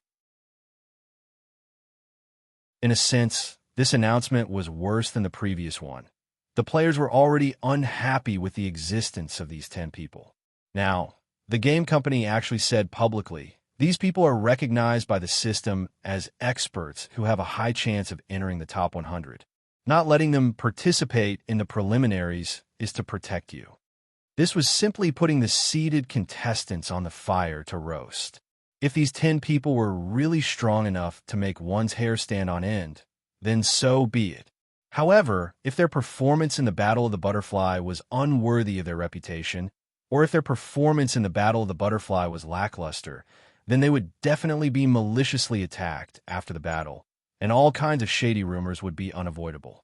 Fortunately, later on, it was proven that these 10 fellows were indeed all monsters. At 8:15 that night, Fong Bujua logged into the game in non-sleeping mode. The first thing he did after logging in was to check his mail. In the past few days, many strangers had sent Brother Jew friend requests, as well as some greeting and chatting emails. These people were all members of Order.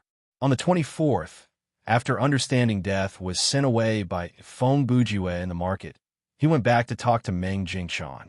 The two of them quickly reached a consensus and basically confirmed that Brother Jew was ranked second on the combat ability ranking. Then, they reported this to their superiors. This was immediately listed as the highest level of information within Order. Therefore, since the early morning of the 24th, Brother Jew started to be harassed by Order on and off. Faced with this situation, Fong Bujua naturally ignored all of them. He glanced at the emails and deleted them, and rejected all of the friend requests. His way of dealing with them was simple. Before they made any requests, he would nip them in the bud. However, it seemed like they didn't give up. They were still trying to negotiate with Fong Bujua. Order's way of doing things was really different from Ragnarok's way of doing things. Ragnarok's side was straightforward. After being decisively and firmly rejected, they didn't make any more pointless attempts. As for Order, Fong Bujua was very sure that they had a department similar to the public relations department, because in the emails and friend requests he received over the past few days, there were a lot of obviously feminine and very ambiguous IDs. The content of the emails went from "I'm so-and-so from Order, can I talk to you?" to "Brother Jew, Brother Crazy, so-and-so," referring to himself in the third person. "Can I talk to you?" to "I just want to get to know you. Why are you ignoring me?" and so on. Every time Brother Jew saw such emails, he got goosebumps all over his body. It felt like he was being solicited in a red light district. What shocked him the most was that after those feminine IDs failed to negotiate with him, there were some strange IDs like Kingsman and Wig who came looking for him. It seemed that Order really wanted to get on his good side. They had reached the point where they would stop at nothing. There's a new announcement. Fong Bujue deleted the emails and opened the official website. Seated players, he mumbled. Speaking of which, based on the content of this announcement, since I'm at the top of the ranking board, doesn't that mean I'll be one of the top 10 players? He pondered. If that really happens, won't my name be posted on the official website and instantly become the target of millions of players? Brother Jew scratched his chin as he thought. But since I'm participating in this competition, it's only a matter of time before my strength is exposed. Even if I'm not a VIP player, with my strength, there's a very high chance that I'll be able to enter the Battle of the Cocoon or even the Battle of the Butterfly. The competition will be streamed and recorded, and the names of the players will be listed. He sighed. Is this the end of my low-profile days? If I'm fast, in 4 hours. If I'm slow, in half a month. I'll become a famous player. How troublesome. At that moment, a communication request popped up. It was from Passing Rain. After Phone Bujua accepted it, he said directly, "You're quite early today." Laughing Soul and Shout Tan have gone to play the killing game again. Passing Rain replied. Why don't we queue up first? The two of them have been spending a lot of time alone recently. Phone Bujua said. What are you trying to say? Passing Rain asked in her usual icy tone. It's nothing. I'm just saying. Phone Bujua felt strangely nervous. He sped up his speech and even laughed awkwardly. Humph! Passing Rain let out a strange laugh. It did not sound like a chuckle. In fact, there was a trace of joy in it. At the same time, at the headquarters of the Dream Company in the real world, inside the largest office in the building, Woody was leaning comfortably in his chair. Through a 70-inch LCD television, he was watching a chess match. Is it interesting to watch mortals play chess? Vincent's shadow suddenly appeared across the table. I'm not watching them play chess, Woody replied. I'm observing and analyzing their thought process. You want to see the human heart? Vincent smiled. Sitting in front of the screen, I'm afraid you won't be able to see that kind of thing. You're here just to stop me from watching the television. Woody asked. I'm here to confirm with you. Vincent said. Are you really confident in the layout this time? Don't you think that's a very boring question? Woody laughed. Yeah, you've always been full of confidence. Vincent let out a long sigh and continued. But aren't you forgetting something? He paused. The competitive heart is one of the most dangerous potentials of human beings. Terms like VIP players and seeded players, aren't they a bit too obvious? If you had those 10 people fight honestly from the Battle of the Bugs, they would have easily passed the Battle of the Butterflies and entered the top 50.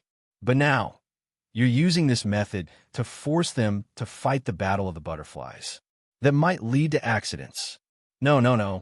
Woody wagged his finger. Nothing can be called an accident. He covered his mouth and chuckled. It doesn't matter if the opponent thinks highly of them or underestimates them. The result is the result. The loser is nothing more than that. The winner is the strongest. He turned to look at Vincent. Since the beginning of time, in the thousands of worlds, the ones who can step on others have always been those with supernatural power. The weak can only rely on the strong and continue to worship and imitate them. If they want to get their hands on the high and mighty heavenly seat, they have to see whether they have the capability to do so. Vincent chuckled. Why does that sound like Simon's argument? Because that is my argument. I just said it to Woody this morning. Simon's voice sounded. Unknowingly, he had already put his hands in his pockets and stood by the floor-to-ceiling window in the room.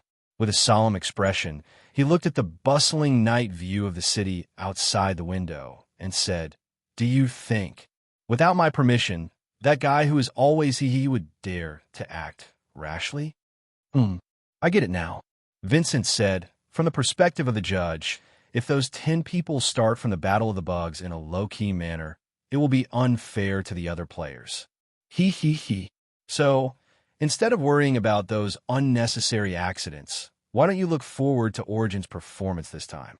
Woody used his middle finger to push up his glowing glasses and said to his two colleagues, I'm sure you want to see if Phone Bujua can do it.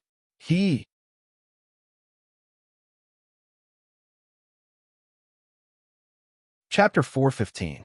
Wang Tanji, Level 33. Please select the game mode that you wish to join. You have selected tournament for the best, Battle of the Bug. Please confirm. Confirmed. Generating scenario. Downloading. Please wait a moment. Who said the mantis cannot resist? Watch the firefly swallow the moon. This was the opening of Battle of the Bug. It was read by an excited male voice, and it sounded quite encouraging. Download complete. You are currently playing tournament for the best, Battle of the Bug. This mode does not have a scenario introduction, hidden side quests, or special world building. Reward for winning the scenario. Win +1 int your current battle result is 0 battles, 0 wins, 0 losses. Main quest triggered. Kill your opponent. After midnight, Xiaoten logged into the game in sleeping mode. This was the first scenario that he had entered since he logged in, and it was also his first match in the tournament for the best. However, He was not nervous at all. At the very least, he was a doctor. Yes, even though he had not mentioned this setting for a long time already, he was indeed a doctor, and a very good one at that. When he was faced with supernatural creatures that science could not explain, he was easily spooked, and that was his personality. When he was bullied and tortured by Shaoling, he could not resist at all, and that was consensual. But when it was time to get serious, Wang Tanji was not one to hold back. That week, Laughing Soul had done many one-on-one training sessions with him. By then, Xiaotan had gotten used to PvP. In fact, his performance had far exceeded Laughing Soul's expectations. During the days that they had been training together, Laughing Soul had noticed Xiaotan's talent. She realized that Xiaotan had a very good fighting talent, but he seemed to be suppressing this instinct. Only at certain critical moments would he reveal it due to the pressure. And most of the time, Xiaotan's performance was one of fear of injuring his opponent. However, even under this condition, Xiaotan, who had gotten used to the rhythm of the player's battle, could be considered an expert. Perhaps there was still a gap between him and a professional player, but he was not someone that a casual player could defeat easily. After all, Xiaotan had another advantage. He was a nouveau riche. On the eve of the tournament for the best, Xiaotan used both skill points and game coins, RMB, to purchase a decent set of equipment. Currently, he could wield 2 weapons in melee combat. Other than the energy-charged tri-edge blade, given to him by his brother Ju, he also bought a claw blade from the thriller box. Name: Miao's Wrath type. Weapon quality: excellent. Attack: medium. Element: ice. Special effect: inflict 150% weapon damage and freeze effect to humanoid beings and physicists wearing glasses, formal suits, bow ties, or neckties. Equip requirement: Fighting C. Remark: for sharp claws, the material of which is unknown. In terms of attack power and attributes, this could be considered a good piece of equipment. This was because the ice attribute was one of the rarer weapon attributes in the game. Once triggered, its slowing effect and frostbite effect were all very valuable in battle. Under this premise, even if the special effect of the claw blade was a bit ridiculous, it did not matter. Furthermore, it was not impossible to find a suitable target. Xiaotan was equipped with a claw blade in his right hand and a hidden blade on his right wrist. He could use the two interchangeably. His left hand was holding the energy-charged tri-edge blade in reverse, and his left forearm was equipped with a hidden dart that contained 5 sharp darts. When he bought the outfit, he had made the right choice in choosing the assassin's outfit. After all, it was the outfit of a professional assassin in the era of cold weapons. It had plenty of storage space and weapon slots. All kinds of equipment were within reach. Furthermore, the outfit was light and form-fitting, allowing the player to bring out the attributes of agility. In terms of other equipment, other than the store-bought equipment, Xiaotan also bought a set of armor from the auction house. Name: Withered Armor. Type: Armor. Quality: excellent. Defense points: quite strong. Element: none. Special effect: receive double damage from fire elemental attacks. Equip requirement: level 30, bound after equip. Remark: a long time ago, the hunters at Demon's Creek came up with the creation method of this armor.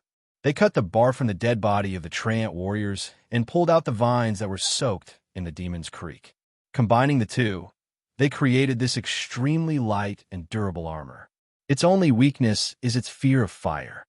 The pros and cons of this item were obvious, or else it would not have been put up for auction. The player who discovered this item probably already had another set of armor, and considering the weakness of this wilted armor, they had given up on it in the end.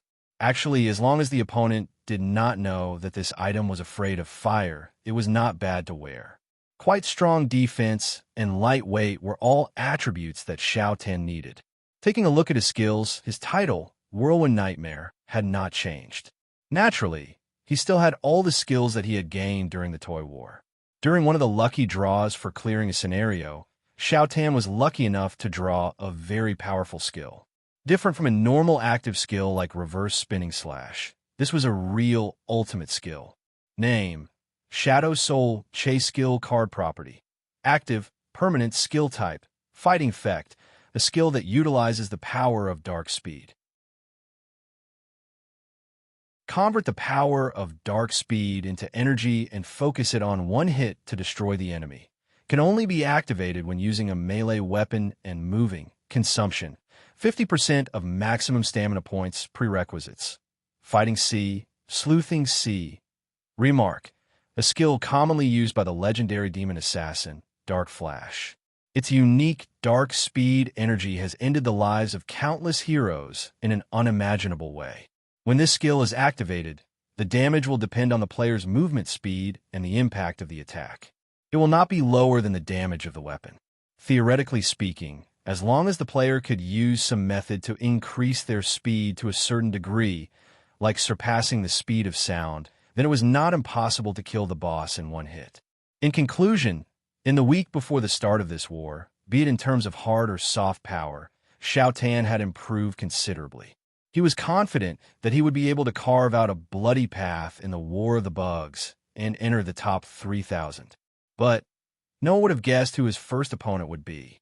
The shadow that stood about 100 meters away from him was the number 3 member of Blade Edge Studio, currently ranked 16th on the combat ranking, 7 kills. You're tuning in to the Warrior Lore YouTube channel. Don't forget to subscribe and join us on this journey to catch the most captivating stories.